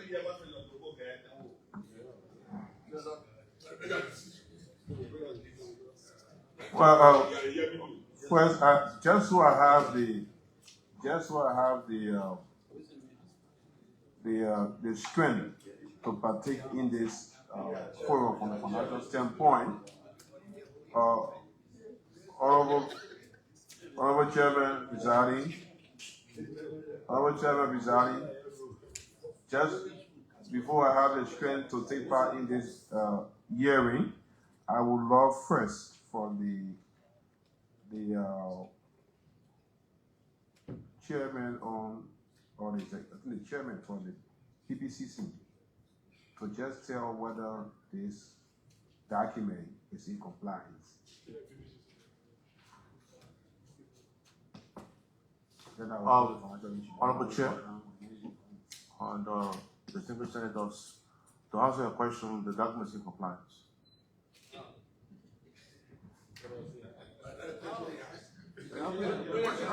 Yes, just how did you? So, no objection was done. Okay. The testimony, I just need the testimony, I can proceed now. PBCC Chair, according to your letter, I think dated March 18 last year or this year, you approved 317 million without Merikoma and Tuvojima. That's what you approve. We see medical man to Vojima come in the mix without your approval. They say it's in compliance. Right. So let me ask. Thank you, Mr. Chair. Mr. Chair, we received a communication from the Minister of Public Works, and we're acting on section 1 of the PPCC. Mr. Chairman, I'll come to your question. This is a work in progress. I'll come to your question. The request said, or more like for single source, and I also received a cabinet resolution. Single for which roles? You got cabinet resolution? Which roles? What was the request to you? The request to me was This specific, your Honor, what was the request? The request to me, which road corridors were requested and for how much? The request to me was for road from Freeport to Clay, Clay to Bowatersa, Clay to Todmabird, Sanjay to Banjaman, Banjaman to Wanakoma. There was no Brewerville to... And I have Medina to Robertsport. No, I'm coming phase 2. Medina to Robertsport, Brewerville to Bapulu. For how much? I mean, the cost of the total amount. Request, yeah, the way you approve. The dollar value? Yeah. In your letter? The dollar value is $370,817,367 million. So how did we come to 255? And what was your involvement? No. The reliance for our action was based upon the cabinet resolution, and in section 1 A, concession may be granted on a sole source basis only upon determination by cabinet. And the cabinet had the resolution sent to us, our reliance for this. It's in the act. No, not a minister request, it's based upon, no, I responded based upon the request came to me along the cabinet. The request came to me based upon the government entity. You have a copy of the letter you wrote? I do have. The entity responsible for this minister, the senator, is the Minister of Public Works. Okay, read the letter you wrote. On March 8, 2025, Honorable Roland Giddings, Minister of Public Works, dear Honorable Giddings, request no objection to single source the PPP arrangement with PAVIFORT I Associate for the upgrade of 313 kilometers of selected main primary roads in 4 counties. We present our compliments and wish to acknowledge receipt of the communication requesting the Commission approval as indicated above. The Commission, after a thorough review of the documentation submitted through, yet grants the Minister of Public Works approval of this. Not cabinet. Can I finish reading, Minister? Grants the Minister of Public Works approval for its request for no objection to single source the PAVIFORT AI Associate through a PPP arrangement for the upgrade of 313 kilometers of selected main primary roads in 4 counties at an estimated cost of $370,817,367 United States dollars for the fiscal year 2025. To this end, it is important to state that this approval is based on a resolution from the Cabinet dated January 13, 2025. You see the resolution of the Cabinet in email communication. However, the Commission requests the Minister to provide a copy of the concession certificate and a detailed proposal from the concessionary, including the beneficiary owner information. Finally, the Public Procurement Concession Commission admonishes and deems it as a priority that they remain compliant with the PPCA 2010 as we jointly aspire to achieve transparency, accountability, fairness, equity, and ultimately public confidence in our procurement and concession processes. We also read the cabinet resolution. So the minister's letter to you didn't have the corridor for human to medical. Say that again? The minister's letter to you, he listed the roads he needed. Yeah, basically. There was no medicoma to Bojiman in that letter. We had... It was there. I don't have a copy of that before me. I saw it. I know what I'm talking about. We had Brewerville to Bobulu there. Yeah, to Bobulu. We had Tomaboro to Bobulu. Somewhere along the way, there was taken out. Wow. There was no approval from you. Then say in compliance. No, but Senator, our communication based upon what? Daddy, I was really concerned because that's where I get my desire to get involved in the debate. The legal aspect first. So, be that as it may, I'm going to I listened to the Minister of Finance in relation to the financing. Even though I'm still confused on page, I would say, on page 3 of the Minister of Public Works presentation, in terms of the repayment, there you can look there, for the concessionaire contribution to private financing. Talking about financing for shareholder loan, 63 million in 2026 to 43 million by 2029. I don't understand. Is it that every year they will be making the money, paying the money, or is it that it's going to drop? If 63 plus 45, that is about 108, I guess, in mathematics. It means that is far below what we will be paying as a government. So I don't know what the calculation is trying to see. That's just one. Two, if we are to spend 46 million cash spread across 2026 to 2028 as a government, and 100 million as a payment for bond interest bearing, are we going to sell the bond out or domestic? It means we're going to increase domestic debt. And we are complaining about domestic debt. I need to understand from the Minister of Finance, is there going to be an increment to the domestic debt? 100 million from government payment of bond. Beyond that point, taking the road fund of 46 million to give to this company in the PPP, is it not a violation of the road fund law? Because I'm reading something here, it makes no provision except where government trying to survey a loan.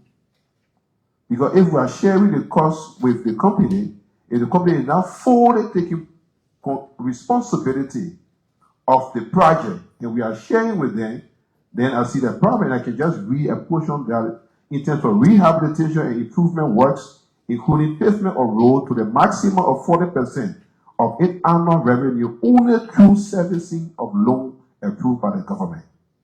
That's when you want to use the road fund at that level. Only through servicing of loan.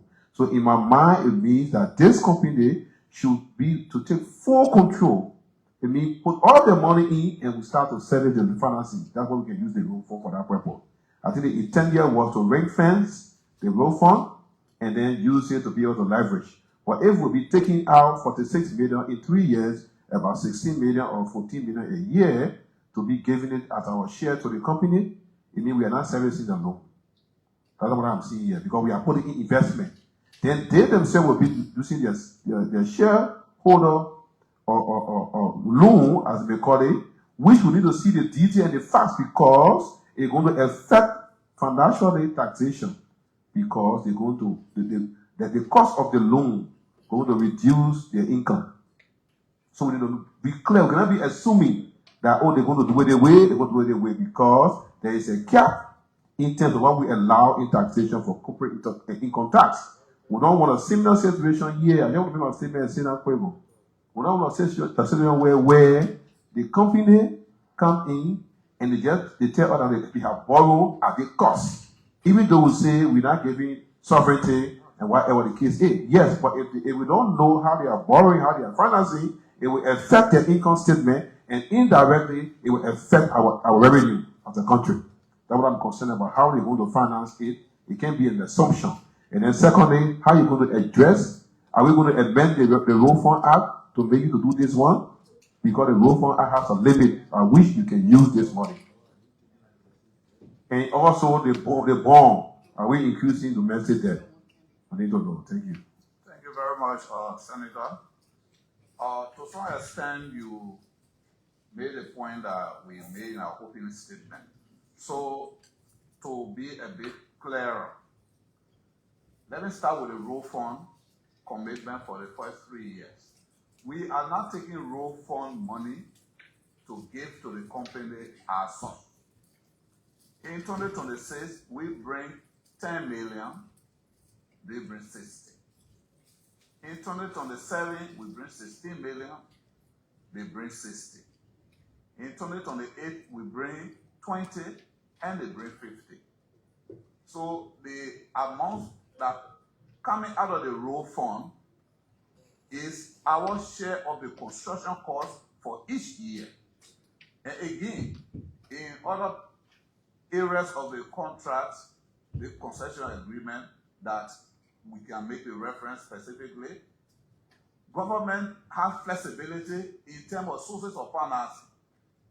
So the road fund, at the time of this discussion, was the sure stream of funds that we can allude to. But it doesn't limit our ability to contribute to a single source. We may even decide that in the coming year, we completely leave the road fund out and take any available resources that are available to us. So the contract doesn't ban the government, or it doesn't garnish, in essence, the road fund. I think I made that point more than once before. Because we already know that the road fund is tied to several other projects across the country in the medium term. Take, for example, the financing for the equipment and accessories for road maintenance in the next 3 to 4 years.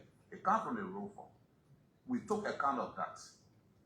In terms of the, what was the next question you said, please? No, so I was going to Issue of you sourcing $100 million for bonds. I don't know whether I've seen somewhere here on the presentation, government payment bond interest bearing 2 years for the presentation of the minister in terms of GOL contribution commitment.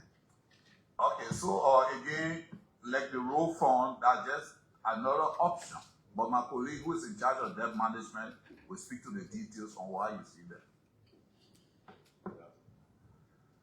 Thank you so much, Senator. You asked the right question. One of the things that we saw clearly in this discussion was to see what are the sources of funding, and we went ahead to look at your investment across the region. And one security that we put in this agreement is to ensure that we actually relieve Liberia government of all liability from the contracting party. So in this case, we have a provision that says government of Liberia has exclusive rights. Even if there's a default on this guy to provide the funding at the time, where the government have funding, we can go ahead and do the work. And in this case, because this company is both providing financing and also it's a construction company. So government can have the right to provide the financing and they do the construction as well. That's one side, it's now part of the analysis we did here. In terms of the bond, we said clearly that no, we're not going to use that as a liability. We're not going to take any responsibility from government. That's the reason why we also put in the clause to say other sources. It could be grant, it could be loan, concessional loan that we can find anytime to make sure that we finance this project so that we can meet up with the timeline. I think the only thing that is looking confusing here that you're asking the question on is that the company, wherever they source their money from, and where they source their money from is actually part of their liability that got to bear. The only thing that there is that in terms of the contract, let's say the toll usage, where we say in this case now, the return on this investment, we have to share it. They cannot carry higher percentage, and where we reduce their share on the return on the investment. But we are not taking responsibility. The government has no liability to this investment. Thank So you. in effect, if their annual payments to their creditors exceeds their share of whatever revenue we generate, it has no bearing on us. They have to pay for their loans out of their share of the total revenue. So government is more or less intended for our Chairman. against their liabilities. Chairman.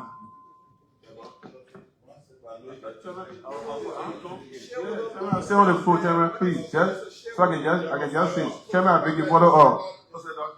Oh, so no, you just said something. I beg you, Chairman, please. I have a fear, and the reason I'm asking the question, and I will carry you back to the 54 legislature.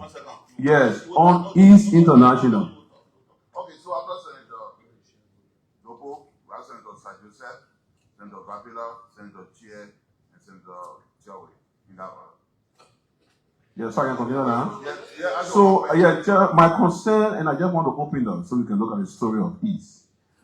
We did a screen financial engagement here, and we swapped from East to East, but in a different way.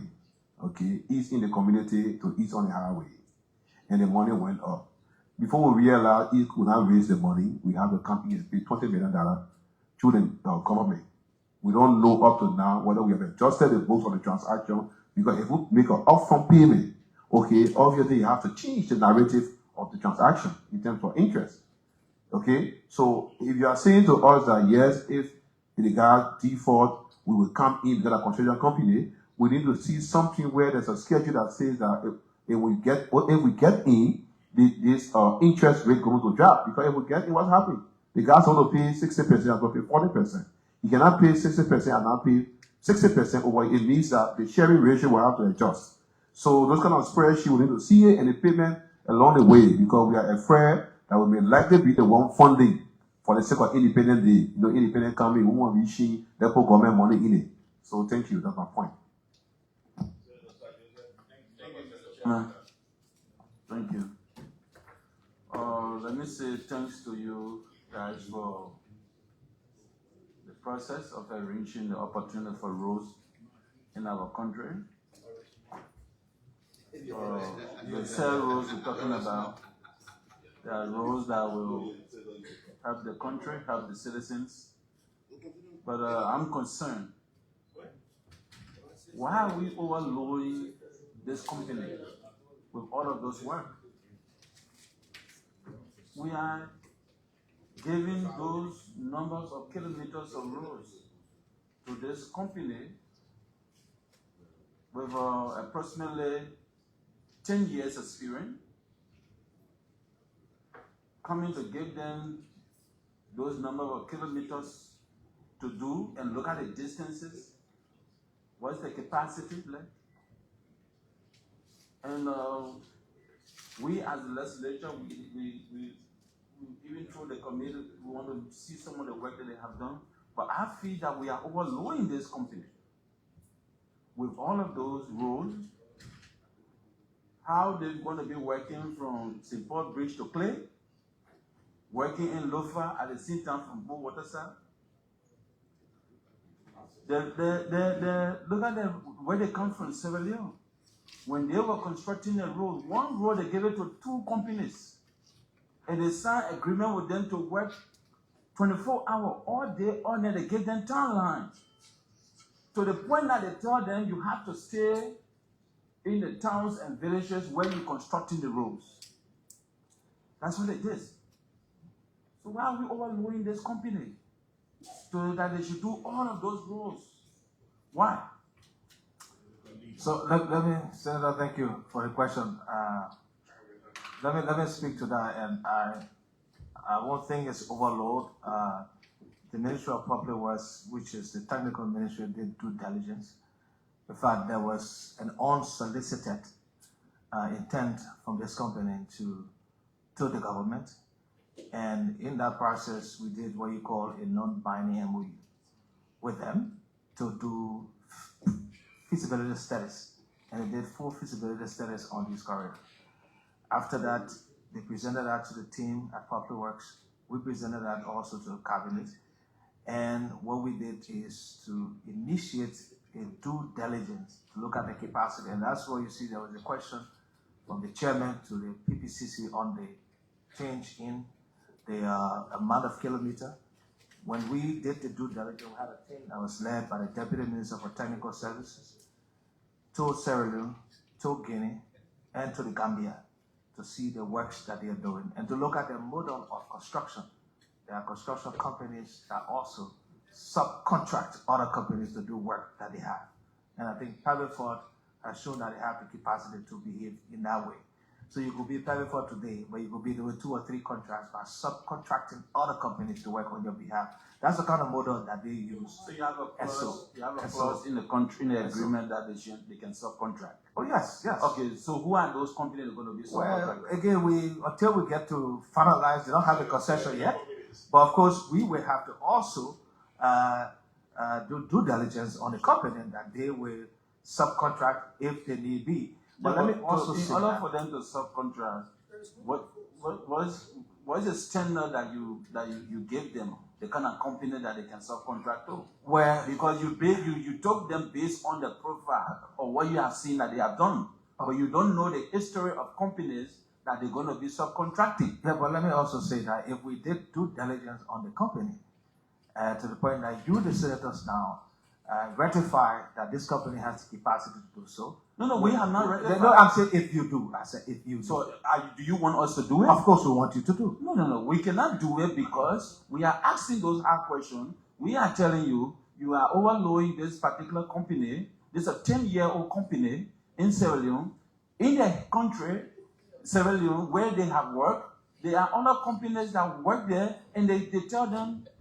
give them time frame to work. And it was a $20 million project. So you can do that. And so let me conclude on this. And so Senator, I will say again that because of that, the first request was for 467 kilometers. It came down to 3.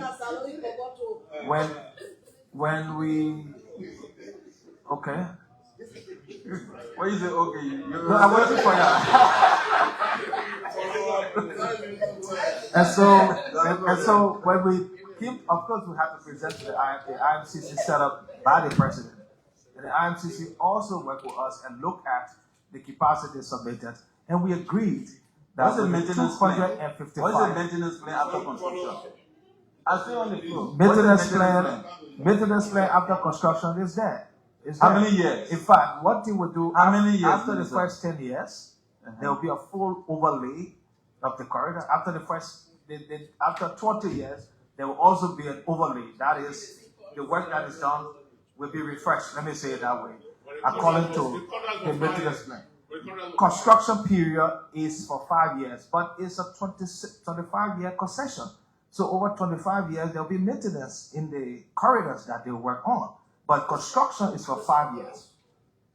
Yes, at the same cost. There's not going to be any change. For 25 years, they're going to maintain those corridors and do what they should do. After 10 years, they'll go back and overlay the entire have corridor. you done feasibility study? How many towns and villages will be affected?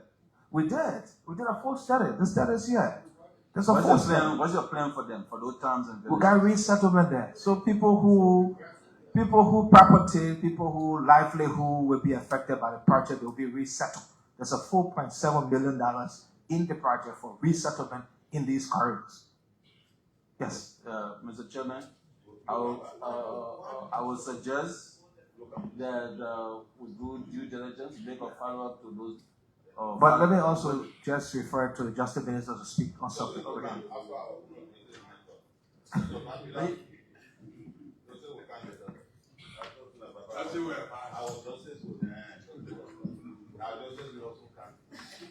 Thank you very much, Mr. Chairman, and thank you, colleagues.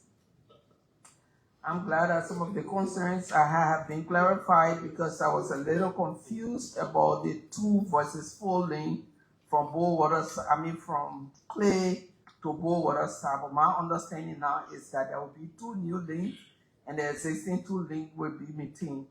That's good news for the people of Cape Mount.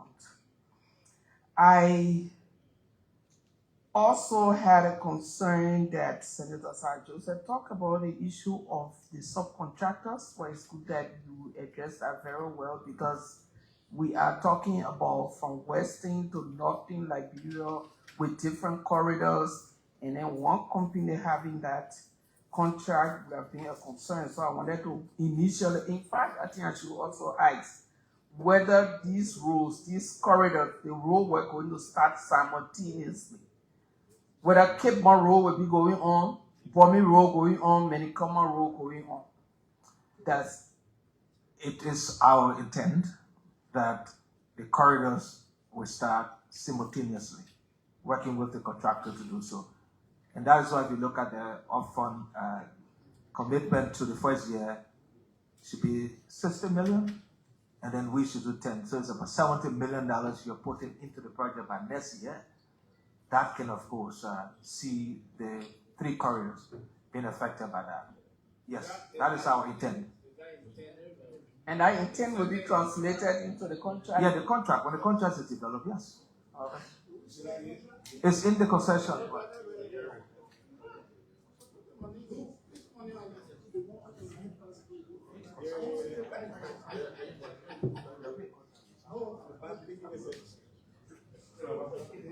Yes, because you were consulting that one waiting.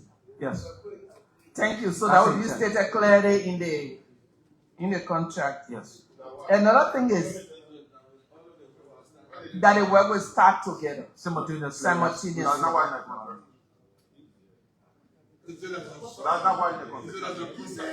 in the concessional agreement, certain roads will be done first before certain ones. Clearly in the concessional agreement. So we'll talk about it. You don't have that agreement yet before you. I have the agreement before me. Every time you say there will be another, that's what we do. No, we'll put a meeting in the concessional agreement. The one who will sign will be based on the concessional agreement, not on their own.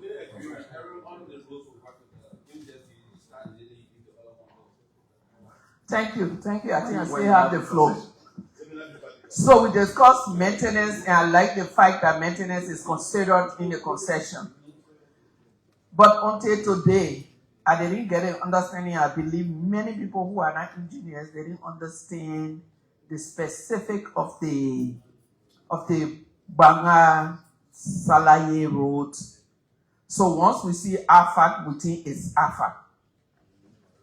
Over several years, since in the 1980s, the Daewoo company built the Bamagida Highway, and that road is considered as one of the best in this country, as far as my recollection. So we are going back in that same corridor, or in the same region with this new project.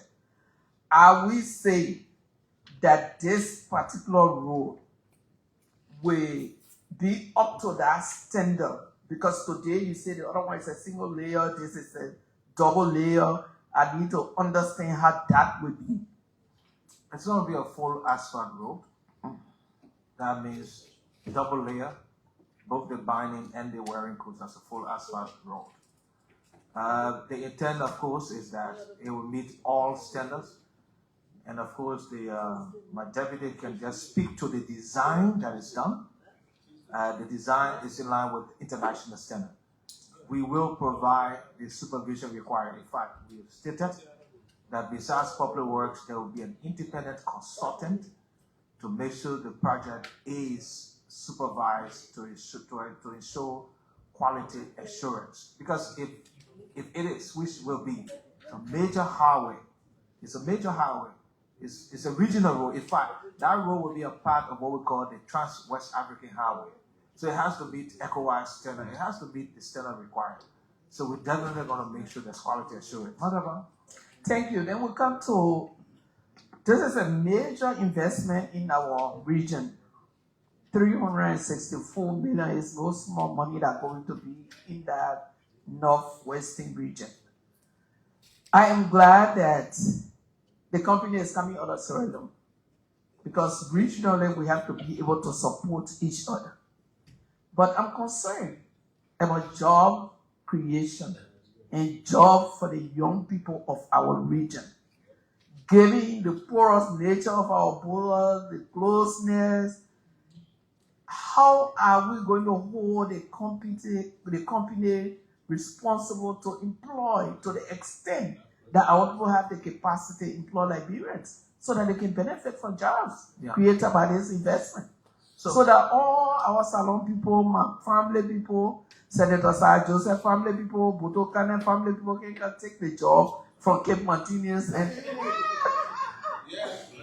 So Senator, let me, of course, Senator, the local content is being considered in this. In fact, right now, there's a law that was passed by this legislature for the ALCC, the Association of Liberian Construction Company. We are enforcing that law now. And that law states that 25% of works, whether the financing is from on budget or financed by a multilateral or a bilateral partner to invest in the road sector, 25% of the works should be given to a Liberian company. So we are now enforcing that on the project from Toastown to Zreju, the 85 kilometer, the project from Kilibo to Johns Davidson and up to Zreju. We're insisting, and we've written the World Bank, the African Development Bank, the European Union, to be aware that projects that you finance, 25% of those projects will be given to a Liberian company with the capacity to do so. So that first thing, and so that may, even if this is ratified, PAVIFORT, we have to also do same. That means a Liberian company will have to be given 25% of whatever work they do wherever, besides giving jobs to individual people or individual youths within the corridor. So there's two components to that, to a company and also, of course, enforcing the employment of Liberians in these corridors. That will be done because we're already beginning to enforce it.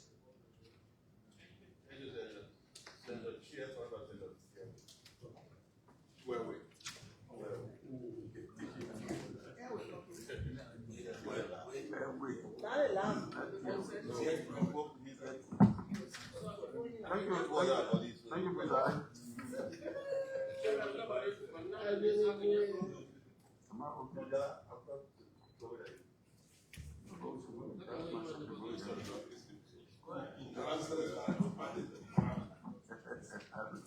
Okay. President, thank you. I think when the Justice Ministry rep,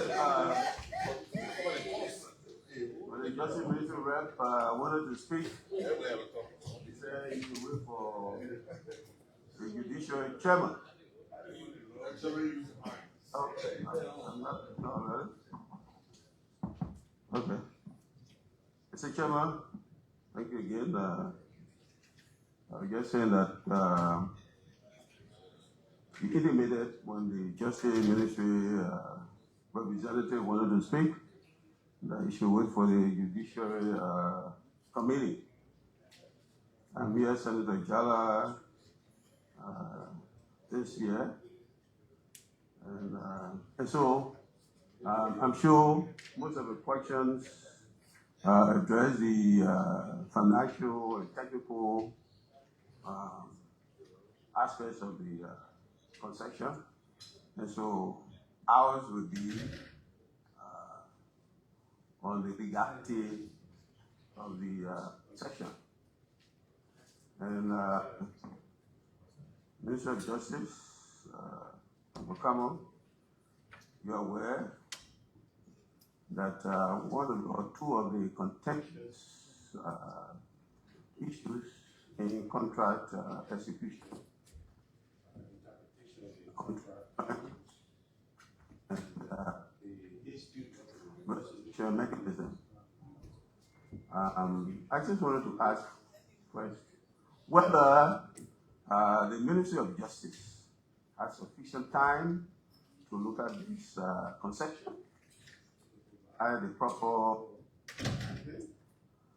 in terms of looking at the performance, the capacity of the contractor to perform, the timeline for performance, adhering to the concessions, adhering to local laws, the financial model, and all of these.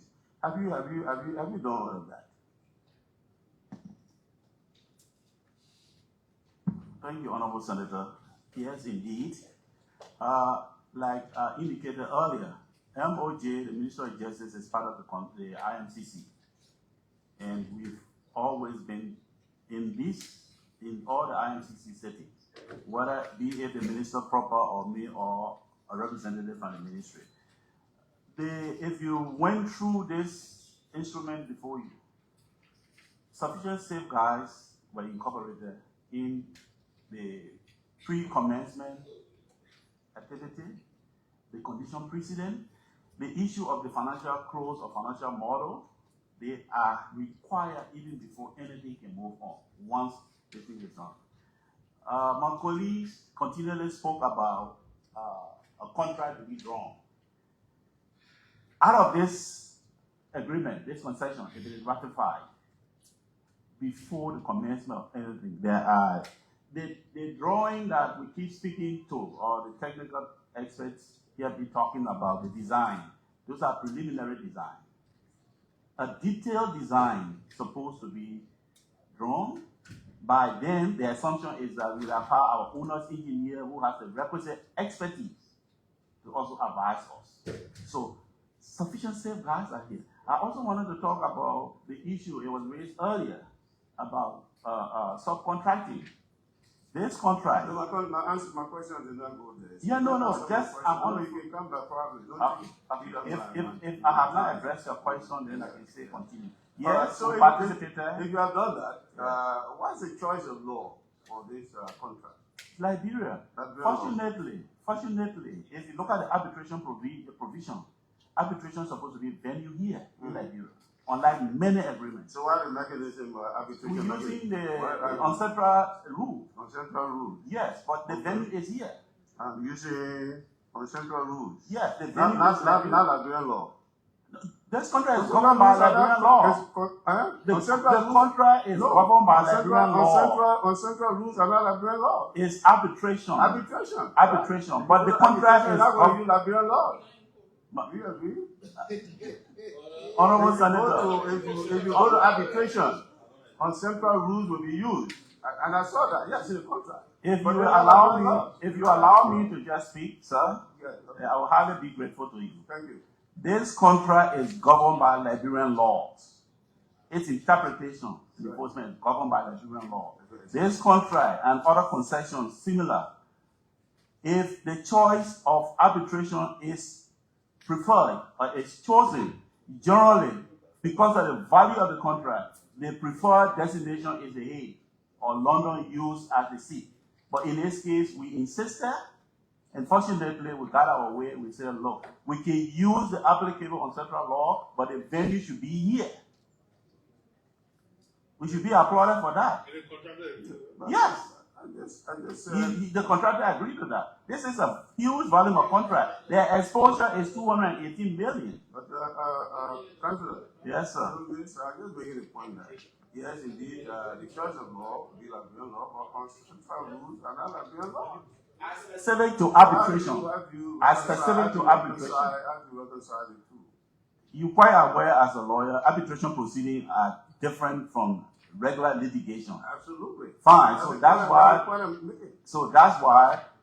Do we have the? I have served as an arbitrator before under our commercial code. Do we have the expertise in Liberia? Do we have a system here that govern arbitration in Liberia, minus our commercial code that was established? No. Investors as such are not inclined to even agree to have a forum Liberia chosen as the venue. But in this case, we succeeded in having that. Check most of the concessions around here. So the point I'm making, Mr. Minister, is that the choice of law is Liberian law, right? Agree. The time was arbitration, you use ancestral rules. Rule, just the rule. Did you inform the committee that of the intricacies of all of these things I'm talking about? We have discussion in these, and they were properly guided. Because that's precisely where I started from. INCC was properly guided. Because let me tell you, it's easy to explain the way you say. But when it comes to arbitration, it's a completely different ballgame. Completely different ballgame. Are they aware that the non-Liberian laws will be used at arbitration? Are they aware of that? Rule, not law. No, rule. I'm not saying Ancestral rules. Yes, but it's different from the law. The application of the law is Liberian law. It's Liberian law that governs the contract. But when you go to arbitration, that's where you use Liberian law. Let me give you an example. Let me guess. I can't take up too much of time. So how will any arbitral award be enforced? Will it be through our courts or through the international judicial system? Liberian law applies. If an award is awarded, the enforcement of the judgment will be through our court. Will be through our courts. Yes, it's the law. It's our law that applies. The only distinction is the rule. I mean, if you did a contract, general contract, forget about international contract, as we often do as No, lawyers. international contract. So I'm giving an instance. No, I'm giving an instance. No, please. That doesn't suffice. Let's say it's international contract. Sir, it's good to have an appreciation of this thing. You and No, I. international contract. So we'll give international contract example. Okay, an international contract executed between an entity and Liberia, and you use Liberia. You elect to use arbitration, and it is venue at a commercial court. The principle of that is it the civil procedure principle? Isn't Liberia a member, a party to the New York Convention? I'm talking about.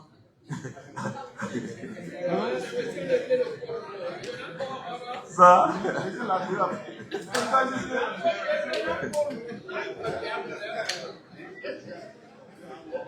Because what you say there, application, and the application are different. All right? So we come to tell you, people about New York Convention, there's a party state. And there's a party state for New York Convention. Liberia has acceded to a lot of conventions, I agree. Yes. Yes. Liberia has acceded to a lot of conventions. But if a concessionaire agrees to use our forum, we should celebrate that. Not often that is done here in our country. You can check the tons of concessions agreement that we have. How many in this volume? You have 5,000 agreements around here that is venue to the UK. Today. Yeah. It's just for a country. No, it's just for a country. That choice of, that's for by that using choice of law. Okay, fortunately, this contract is governed by our law, and the venue, in case of if there should be any arbitration, as done by default, each party is entitled to select an arbitrator. The ICC will appoint the head. That's the rule. Each party is entitled to select an arbitrator. The third arbitrator generally is nominated or appointed by the two chosen arbitrators, but there are instances where the party elect to have the international body appoint the third arbitrator who chairs the arbitration. So this is what is applicable as provided for. Transnational contracts or existence. So please take the time to look at it, and maybe the next time you come back, we might have different perspective. And please advise the committee of all of the implications. For arbitration, foreign arbitration, and you say central rule, and find the New York Convention to arbitrate a war or that. Please let them be aware so that tomorrow they don't bring it. Thank you, sir, Honorable Chairman of the Judiciary, Honorable Chair of the Committee. If I could, since I'm on the floor, if I could just talk briefly about the subcontracting. Generally, contract as such permits subcontracting, but does it mean the question to ask that because you are the main contractor, you subcontracted someone, are you absolved of your responsibility? No. Those safeguards are enshrined in here. You are held, because the subcontractor, if they are delinquent or deficient, you are liable under this agreement. You are completely liable. So those safeguards are enshrined in here. Thank you. Okay, thank you, Mr. Chairman. Thank you, Mr. Chairman. I'm not an expert when it comes to procurement, but I know generally that whenever an institution is getting single source, there are certain impetus or motivation that might have been taken place and considered before you can be giving that single source. Probably they look at your transparent history and your verifiable expertise. Then they give it to you. They look at your work history. I want to believe that we are now talking about PAVIFORT as a corporate-related contractor because of the level of work they did in Kenema, where they have an incomplete road, and the road 2023 that was built got potholes all on it. I want to believe people see they look at that. Is that what motivated the road they did in Kenema? Did you see here in Israel for 20 million? Is that the impetus of motivation that made you to say, look, you're taking a contract in Liberia for 300 and 1 million? Question. answer to your question on the Senator is so the Minister of Public Works did a piece in the state. He came to office as Congress. So the answer to the question is no. But that I understand that you did not look at the road in Kelema, right?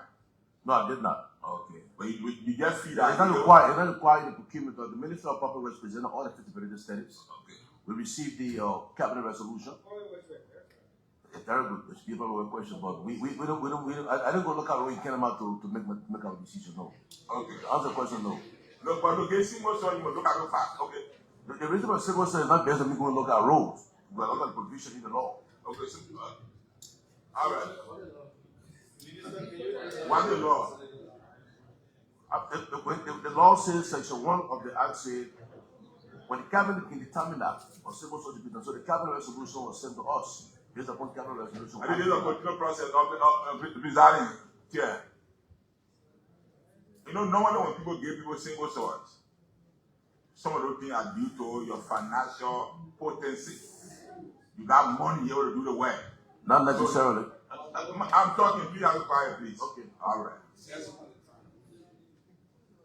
Something that people look at, I don't say all the time. Okay.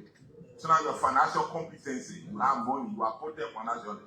So they give you the contract, single source, because you come to do it for us. We don't need to put money in. I want to believe one thing area that you look at is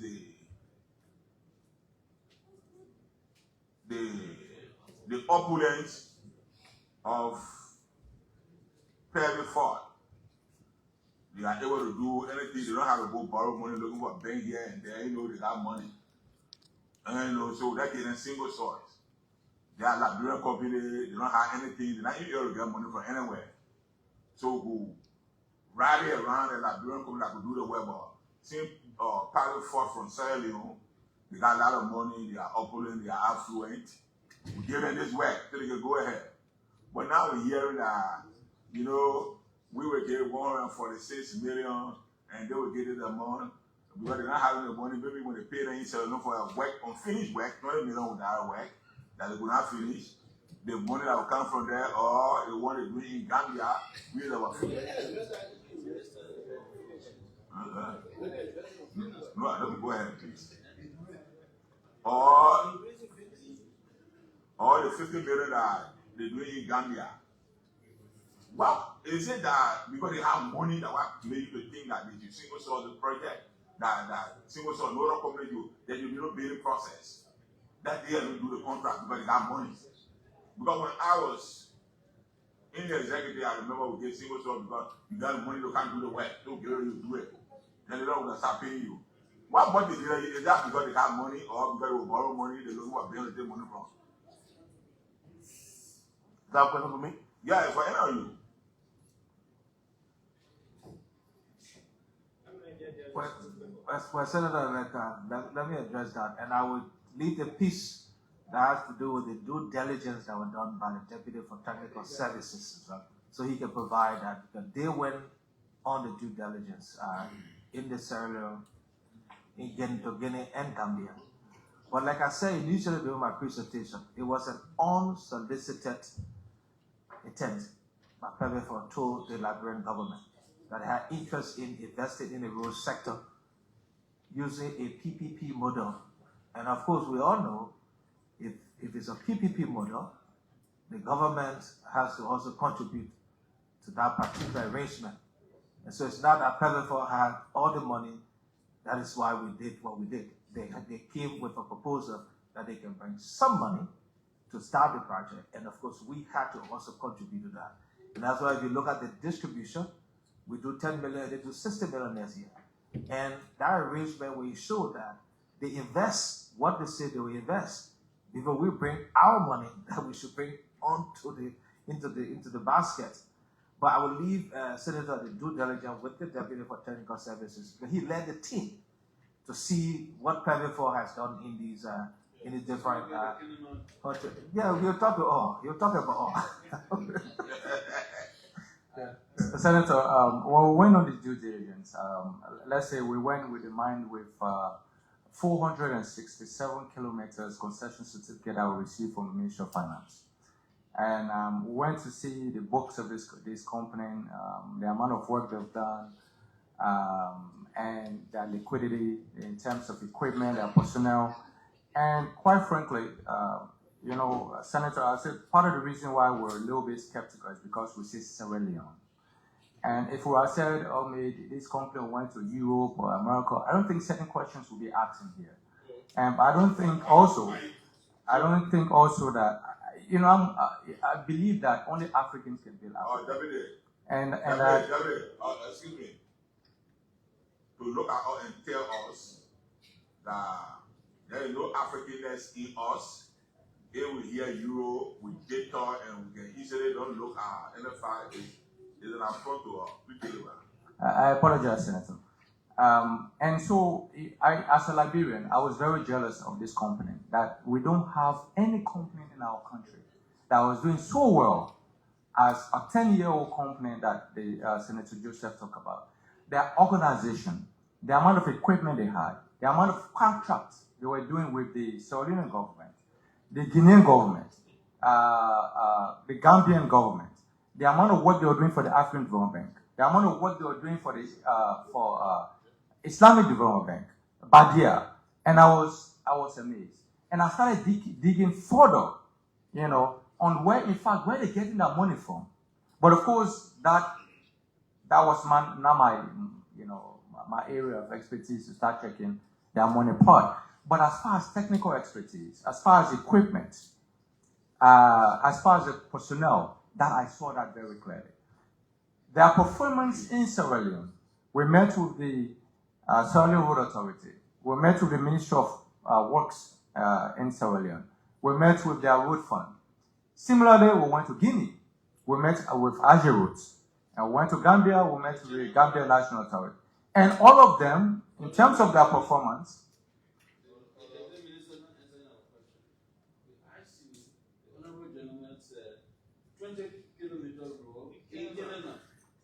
that was done, and then it's been destroyed.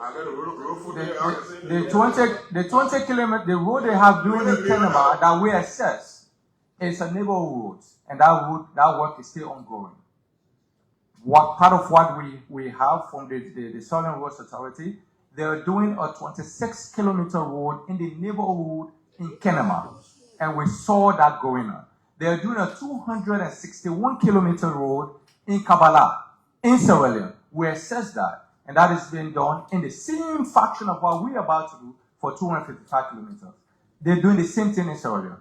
They're doing a 3x3 lane road for about 29 kilometers in Guinea, paid by the government of Guinea, and in fact, they're giving them a bond, that they want a discount at UBA. We verify all of those things.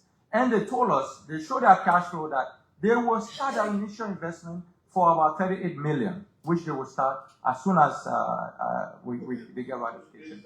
So I don't know about the Kenema. Minister, can you give a copy of your due diligence report?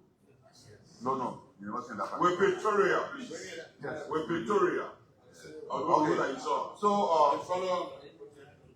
Okay, let me get Senator. Let me end my follow-up. Excuse me.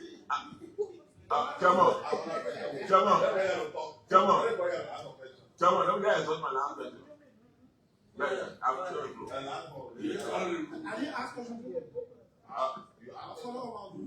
you talk about the equipment that you saw. You talk about equipment. You saw the equipment. That was good. So we are going to get a detail free. And I lay in the contract, there's a $79 million worth of equipment that should be brought in. Can you speak to that? Yes. When we assess the equipment, they have about 443 equipment run around various types of equipment with a personnel of about 1,700, which about 70% are all professional staff. And some of the things that I'm concerned about, they got a lot of Ethiopians engineers, and we said, look, we got to get some Liberian engineers also as part of this team. So yes, as far as the financial model that is, they said, 75 million will, as part of this amount, 79 million will be the investment in equipment. So whether they already have the equipment, they bring in that equipment across the border, it's part of their investment. And that's why they quantify as 79 million will go towards equipment. With details free. Okay. Thank you, John. Let me just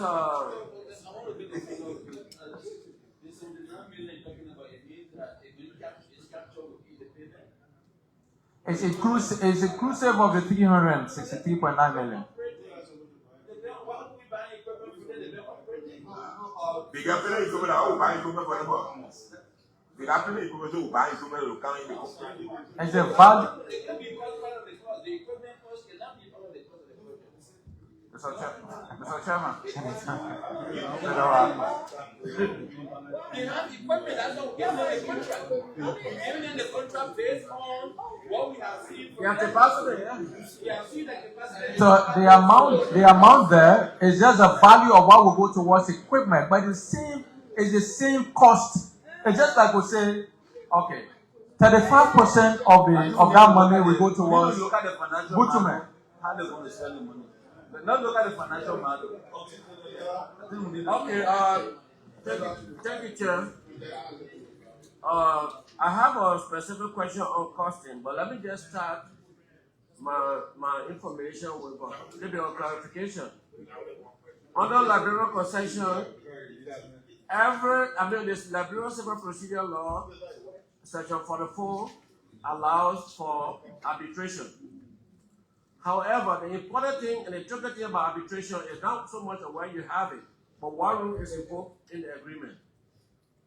Now, having said that, you chose the PPP, the triple P method. Is it a novelty? Is that a financial model that is going to govern all of the road concession, or that just these corridors? Can we have a follow-up to that? Well, Is this the model that is governing road construction now in Liberia? It will continue here after, or just for this this particular concession? let me say no.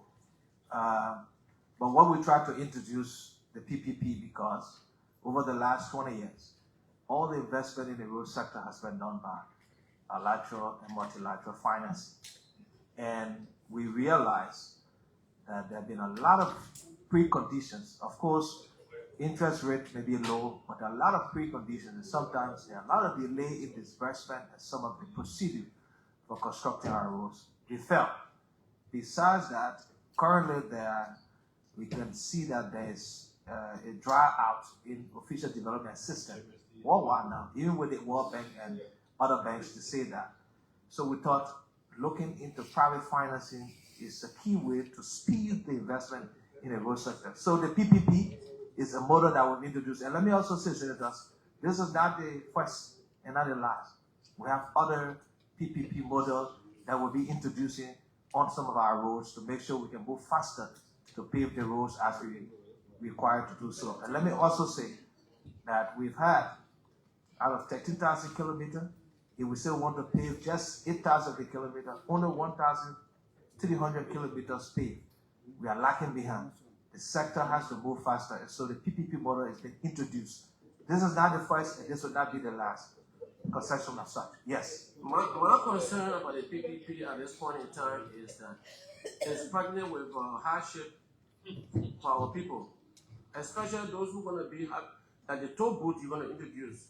It will have financial impact on transportation, cost of goods and services. We have bilateral relations with governments. No matter what happens, if the United States cancels the usage assistance, we can still get from other, benevolent countries. But I don't have a problem with this. But the PPP by itself is, as one of our experts was saying earlier, the private funding nature has a high cost to apply, and it's going to bring up a more hardship. I don't care how we look at it. But if this is the best you could do at this time to give us a road, then we need to look into it. But again, we can tie it up. We don't want to have a loose opening of this concession for you to go, and we should have a time limit. If the concession is ratified today, when will your contract be consummated? And when will this thing begin? We need to have a timetable. Because I do not see the development, the financial development outlay for this concession to see, based on the tool, what is going to happen, how it's going to be, and all of that. So it's a big issue for our people, the hardship.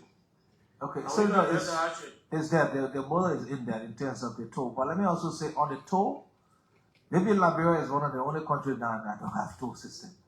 All the countries move towards that to build their roads, to maintain their roads. And I'm pleased to also say we are now developing the toll policy.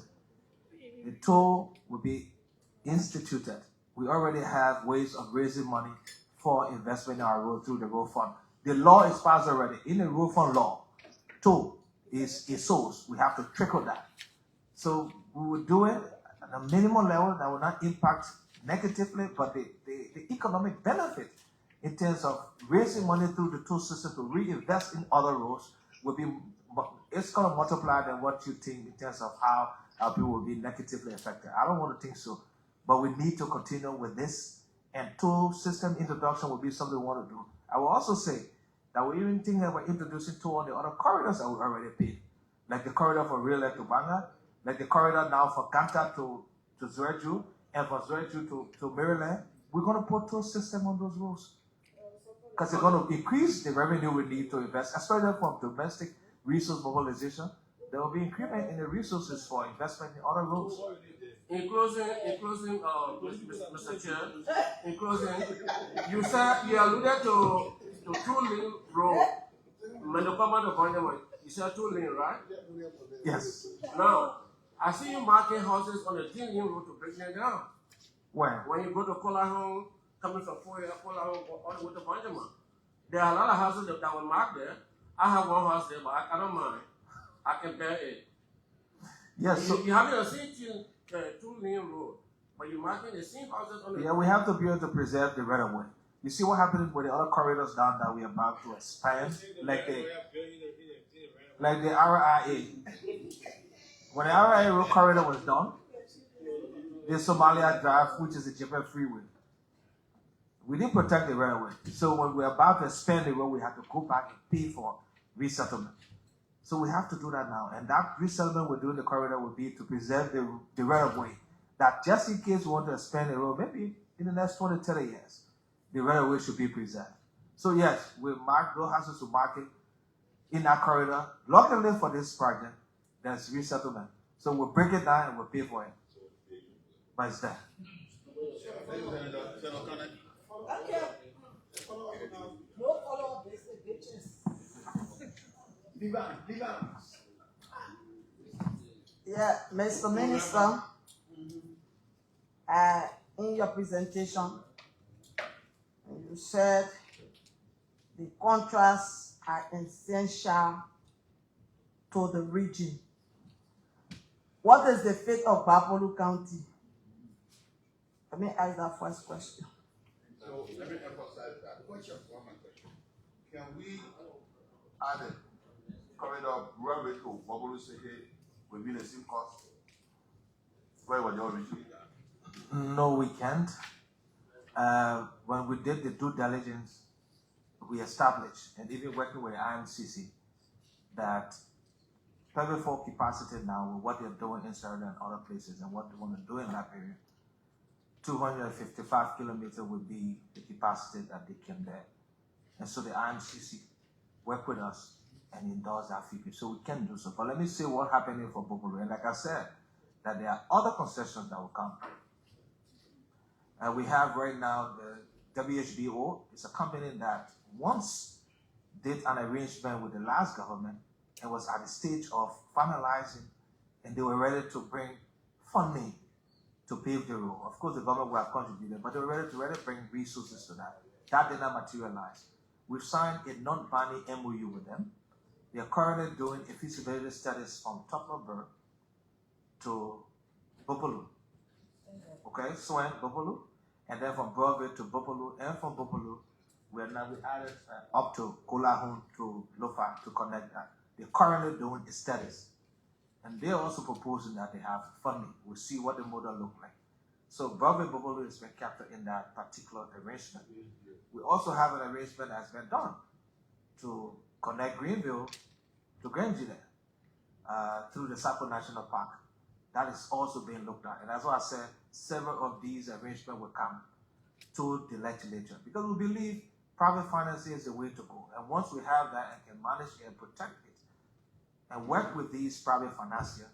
And once we are not providing sovereign guarantee and they are proposing to bring resources, of course, interest rate may be high. Like this federal interest rate, I think it's 1.5. 1.5. So it's almost concessional. So if we're able to get better rates and we can have private companies to invest in this corridor, that's something we should do. So Broadway Buffalo is being captured, Senator. Just that it's in the next phase 2. Let me say it that way. Senator, you know what it was smell notice? Smell notice, yes. I heard that thing, smell notice. Yes, I heard about it. Yeah, I heard about it. We can't taste it. Yeah, I heard about it. No, Buffalo is with. Yeah, it's been taken care of. That's why I said it's been Because you are saying that the mail was subcontract. So we need to add that segment there. We don't. We said Yeah, our so advice. from our point, we No may problem, add it but there. we the technical. So we have that- No, Senator, please. Senator, it's a technical decision. We are saying technical people. Yeah, I can assure you. but if you I can force assure you very well, so I can break down your costs and pay you the design and construction. I can go there. well, We're going to the over. let's discuss that one later. Yeah, we need to discuss it. Yeah, Deputy Minister.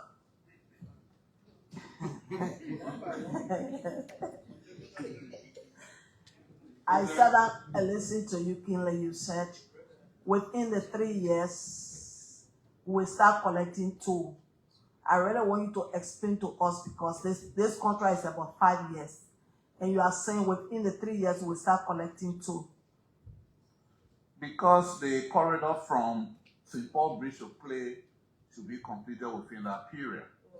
Yeah, that's it. Oh, thank you. So, Mr. Minister,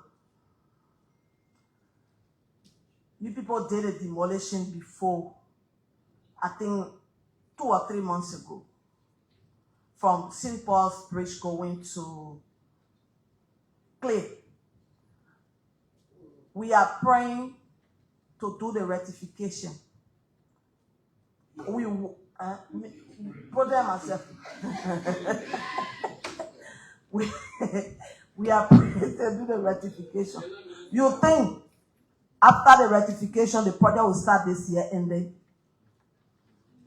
The contractor, proposed contractor, expected contractor, is ready to mobilize once this concession is rectified. Like tomorrow, let me say it that way. Oh, okay. Yes. So you are trying to tell me that I should lobby my colleagues for us to sign it? I think you should if you can. Not tomorrow, now, but next week, Tuesday, right? I will be happy. Yeah, We will okay. be happy. That will be happy. Yes, No, definitely will be happy. get back there.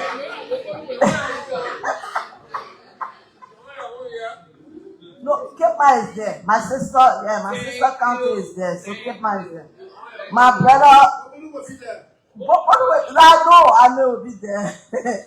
So, Minister, are you trying to tell us that the Medina to Rawaspo will be 2 lanes or 4 lanes too? No, 2 lanes. 2 lanes. Yeah, 2 lanes. We already got a contractor that's doing the first 12.5 kilometer. So the balance is concession within this arrangement. And Minister of Transport, you are saying that the toll gates, one will be built at St. Paul's Bridge, right? From Medina to Rawaspo. It's just about 298. Yeah, these go per day. You can do 4 lanes. Yeah. Yeah. Yeah, Minister, how is it? Yes, Senator, you see the thing about toll, you have to build them to places that people will not have alternative routes. Yeah. So they can pay the toll. Yeah, but St. Paul Bridge will be one of the places. So specifically we are looking at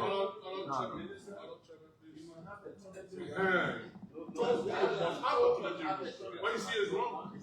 So we must have alternative. So I don't Everywhere you go, so we must have alternative. You may not be asking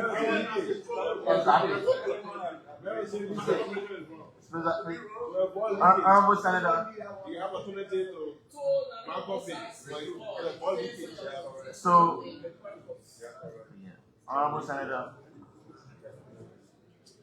toll is not a one-size-fits-all thing. And for developed countries, we are getting to this point. And you see, when you do toll, the main thing is to have people pay for them. We should pay for the road maintenance and the cost of the road. But I'd like to go back to a point that was raised by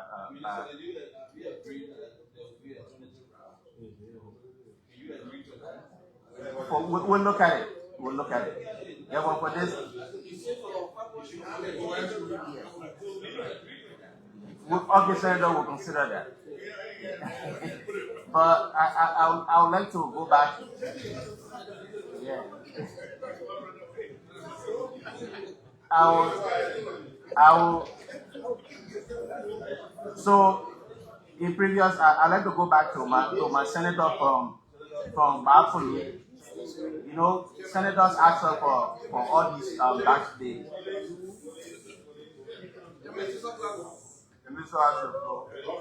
I want to go back to the point raised by Senator Amarakone from Bafulu County about specifically table 8 and table 9 of our traffic count.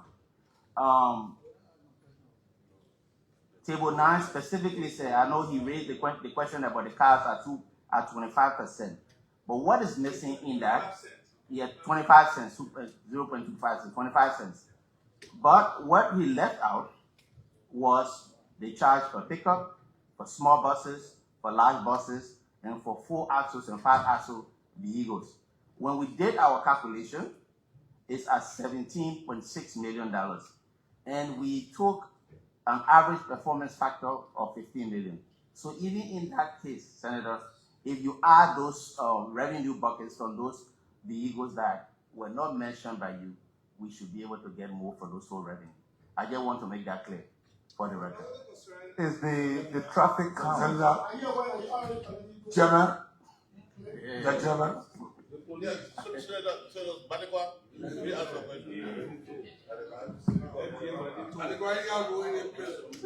Yeah, sorry.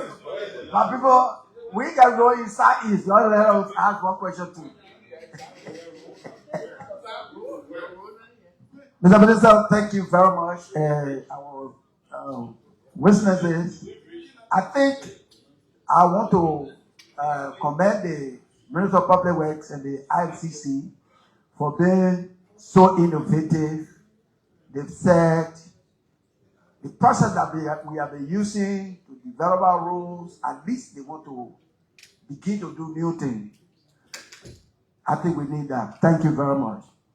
My concern, Mr. Minister, is value for money.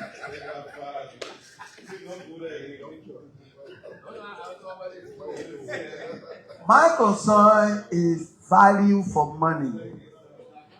And, Mr. Minister, what my colleague referred to, I was going to say it. Road that is already existing, that you are coming to develop, for it to be 975,000, I think it's huge. 1.4 is huge.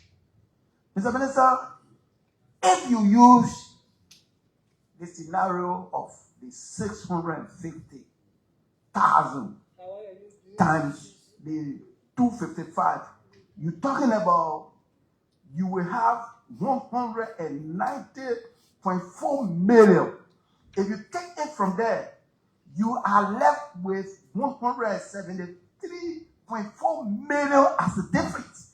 Even if you say you talk about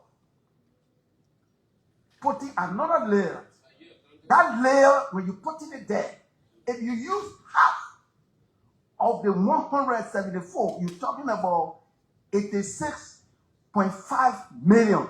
When you add it there, it can take, because that layer that you are adding there is not going to be equivalent to the value of developing the original one. So the cost that we are using, to me, is very, very huge. If we were to use that money by ourselves, I think we are going to develop more roads at the period of 5 years that we're talking about. So I think you people need to, it's so good that the contract has not been prepared. And in fact, it's so good because before we sign the thing, I mean, you let us know, let's see the contract before, because we don't want to sign, we don't want to rectify and that contract say different thing. So, but I'm concerned about the value. I will advise that you people look at the cost of a kilometer. It's so huge. Indeed, the people are taking huge money from us that we could use. We got huge problem in our country as regarding roads. So for that money that they would take, it could make us to develop more road. Mr. Chair, thank you. That's my concern. Thank you, Mr. Chair. I want to make a suggestion based on what you said, Mr. Chairman, concerning the Bapolo issue. For us, we are politicians. It's embarrassing for us to take the road all the way to Tottenham Bay and leave Bapolo out. As if to say people that everybody living there. I believe that they will look at the financial model properly and do some adjustment so accommodations could be made for Bapolo. They want to ask how. I like when Minister Connor asked you about the Salaye or Bon County to Salaye Road. And so whatever inferior, and your answer was no. If that road is not inferior, and we want to spread development all around the country, they might as well make some adjustment so that we accommodate Bapolo. That would be my recommendation. Then I want to ask a question to the minister, the two ministers. I've been the ministers proper. I know there are several other ministers. First, the public works minister. In your presentation, you mentioned something about local content. And I was waiting, but then you didn't elaborate further. And you talk about construction here. I'm speaking from the background. That most of the people come and say they will do this and do that. They end up subcontracting or contracting to themselves. For instance, who's going to supply the racks, the sand, all of these things?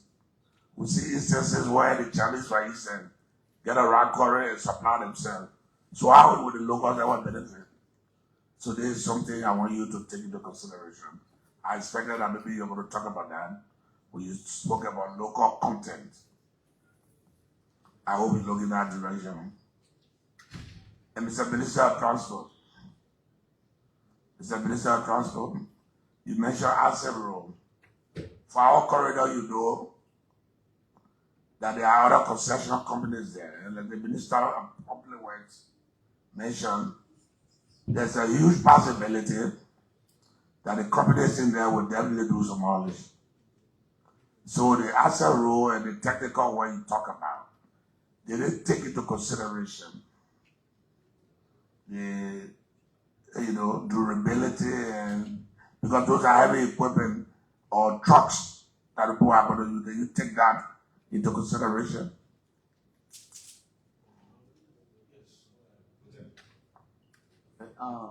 Thank you, Senator, for the question. Well, see, the actual the road fund is raising under $40 million a year, approximately. And if you look in the road fund law, one of the things we're trying to do is to expand the road fund, to increase it to about $70 or $80 million, as Minister Giddens said. I was happy the other day to have a conversation with Senator Lukwe, if I can use that example, and we were applying a portion of the road fund law that he didn't know existed, and I sent a copy. So AXO law is part of the thing we do to increase the road fund. As you can also see in this concession, 15% of the toll revenue goes to the road fund. So the road will be designed in a way, like the public works minister said, There will be some lanes, in some cases, built in a specific way to accommodate some of those haulage. And with that, there's a specific fee that will be paid in those instances that will go directly to the road fund or directly to this the funding of this project. That's what I'm saying. I'm a contractor. I build a road, put to the collect my money. And later on you agree with your concession here that are doing iron ore to use the very road. I'm saying that you take that into consideration, or there's going to be a separate road for that. No, so the Deputy for Technical Services should speak to the geometric design issues. Okay. Senator, the 1.2 million per kilometer sounds very alarming. I'm not talking about the amount of. Yeah. So don't take me to that. We'll come to that later. Yeah. So because the design all gave rise to the cost. So because we're anticipating, we got B Martin on that road, we got Bao Chico, Western Cluster, so Congo Mani. So the entire corridor is been designed with a TEMAC. It's a structure that is about 11.2 tons per axle. So it's very, very durable, a road that we're trying to do. But that's why you are designed with those people in mind. Yes. Yeah, that's the question I'm asking. Yes. So now let me say this last thing because I'm ready to leave. Mr. Deputy Minister, I understand and I didn't see the agreement until now that when the discussion was ongoing, Bapulu was included and Vonjima to Monicoma was never there. So in order to balance it, Mr. Deputy Minister, please show that Vonjima to Monicoma is there as well as Bapulu. Even though it's going to bomb it, I'll be very reluctant to vote for it when, it doesn't come with Bapulu in it. I'll be very, very reluctant to vote for it because it was never there. I call it Vonjima to Monicoma was never there. You found a way to put it there and took Bapulu out. Once all of you have dropped there. So you have found a way to put it back, balance the agreement, then we can see what to do. So thank you. You will buy what's there. Thank you. Thank you, Mr. Chair. I would like to re-echo that, Mr. Minister of Public Works, Mr. Deputy Minister for Operations, and to add to what Senator Tyler has said, we just presented to the President the first ever development agenda for Western Liberia, focusing on education, health, and tourism. With this plan, with this concession agreement, if we fix everything that we see wrong with it now, the tourism side will be taken care of with the Medina to Rabascourt Road. We're putting a university for Western Liberia in Tubman-Borough. Emory Hospital becomes the referral hospital for Western Liberia. It must be added to this corridor. Okay, that's one. And just like him, I'll be very reluctant to support this if it's not there. The second thing I want to say before I leave, I'm in excruciating pain, but I came because this is important. I broke my leg. It would be good to inform the public in this public hearing the definition of shareholder loan from the financing perspective. It's better for us to understand that as we deliberate on the 1.5% cost of that shareholder loan. It's important because the reason it's important to clear that when the shareholders of a company loan themselves money to do a project, that can raise a lot of red flag from the financial intelligence perspective nationwide. We don't want our country to be exposed to that. So, and finally, I think we need to look at the cost of the project. so that we don't overexpose our country to any eventual default which is likely in any project. We've had experience before. You heard some colleagues talk about this company that is doing the route highway. What's the name? It's International. We signed one project to do different roads, and then when government changed, we moved to different roads, and then the cost went up, and then the government had to intervene. I think we need to fix that. Finally, the profile of this company is something we also need to look at.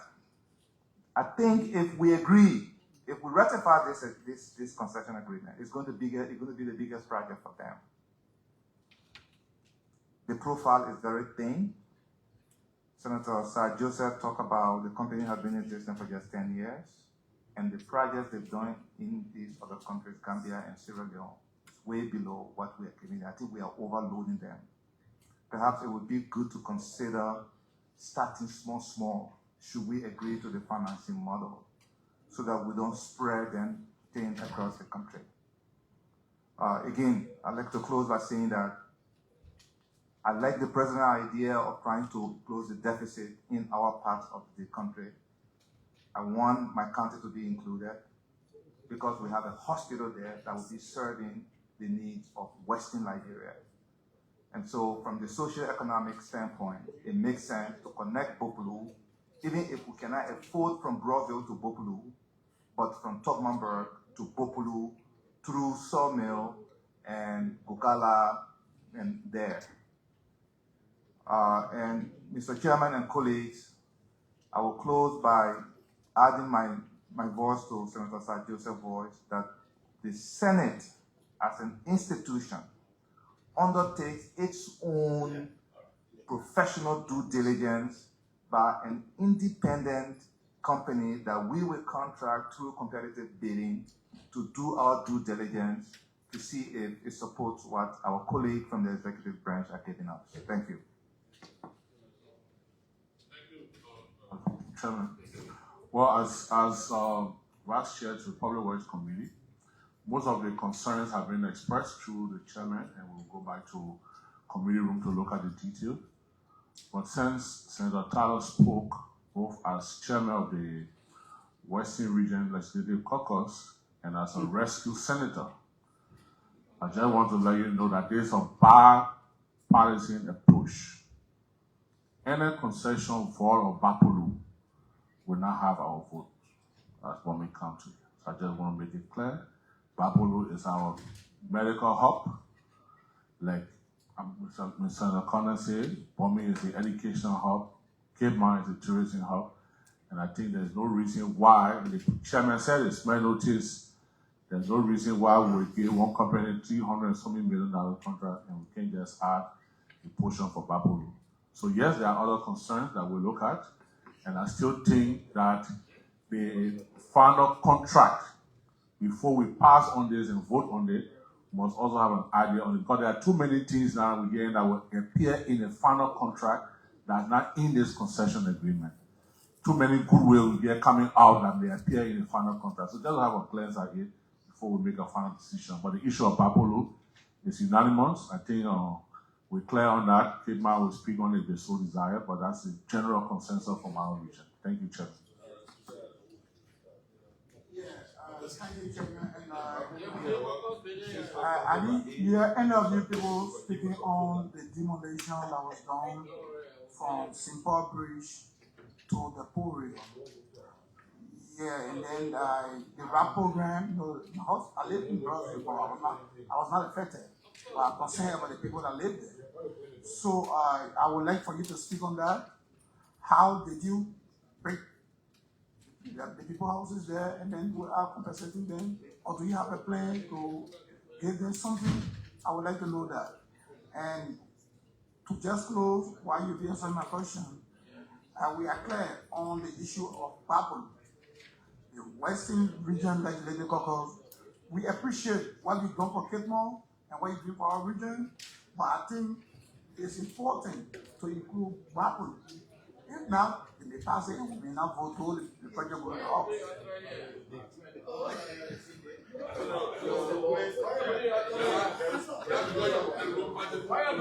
Thank you. Yes, Okay. Can you speak on that? Yes, so.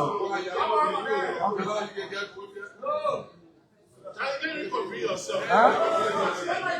Yeah, what's your name? Yeah, no, please. Yeah, we are closing, so 1 minute, just 1 minute. So, Mr. Minister, follow us.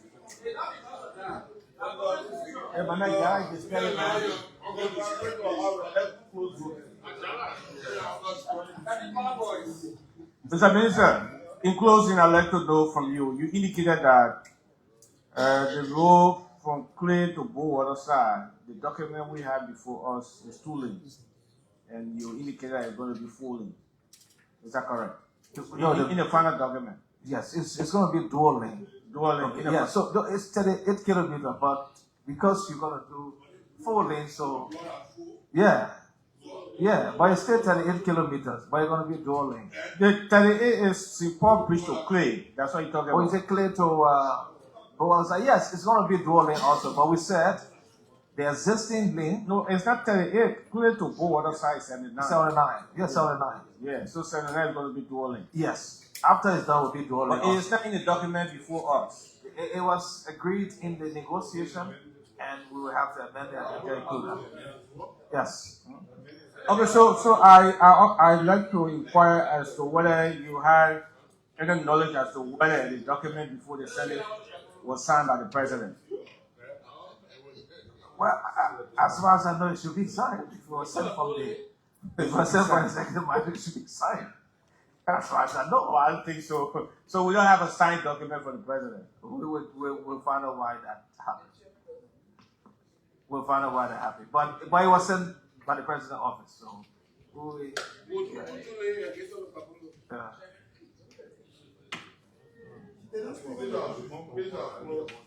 yes. Yes, we did the demolition we're doing is just to do clearance of the right of way. Set it up.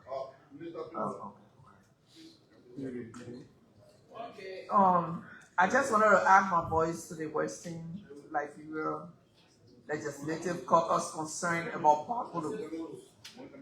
This is an issue for me. I will not threaten with vote, but I will only encourage you to consider that, because this is a concern that in fact we are being raised with the principal, and he was inclined to listen to all in whatever way you can resolve that.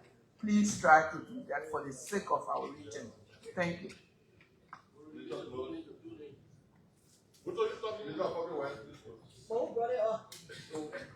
Okay, Senator, Mr. Chairman and members of the Joint Committee, we want to take this time to say thanks for having us to come and defend the concession that was submitted to the Senate, to the House by His Excellency the President. The President believes road is key to our development. He always emphasized that, and that is why his mantra has always been roads, roads, roads. And the saying is that road leads to development. So road is key for our development, and the President believes so. Let me also say that the Interministerial Committee has worked on this. We are open to further discussions on some of the issues and concerns raised, so we can work together and get a concession. But let me also say that the proposed contractor or concessionaire is ready to begin the project. So whatever we can do to fix what the agreement says now, from your proposal and what we've submitted, we'll be open to further discussions. Once more, on behalf of my colleagues here, thank you for having us. I'm sure it was a very good interaction. Thank you. Thank you, Mr. Chairman. On behalf of the joint chair of this committee, the right Senator Albert Tupoche. I want to thank all senators that took off time to be here for this most important constitution hearing on our road intervention. And also to members of the IMTC, we like to say clearly the conversations are good, but we want to revert to committee room and do the actual work. There are issues raised, and I think we can only do it in the committee room to resolve some of the sticky issues we have. So I want to say again on behalf of the committee, thanks for coming. Keep listening to us. We invite you anytime into committee room to finalize and come up with one session that will help to impact those different corridors that have been stated and those ones that we want included. Thank you. So let's keep that up for the next meeting.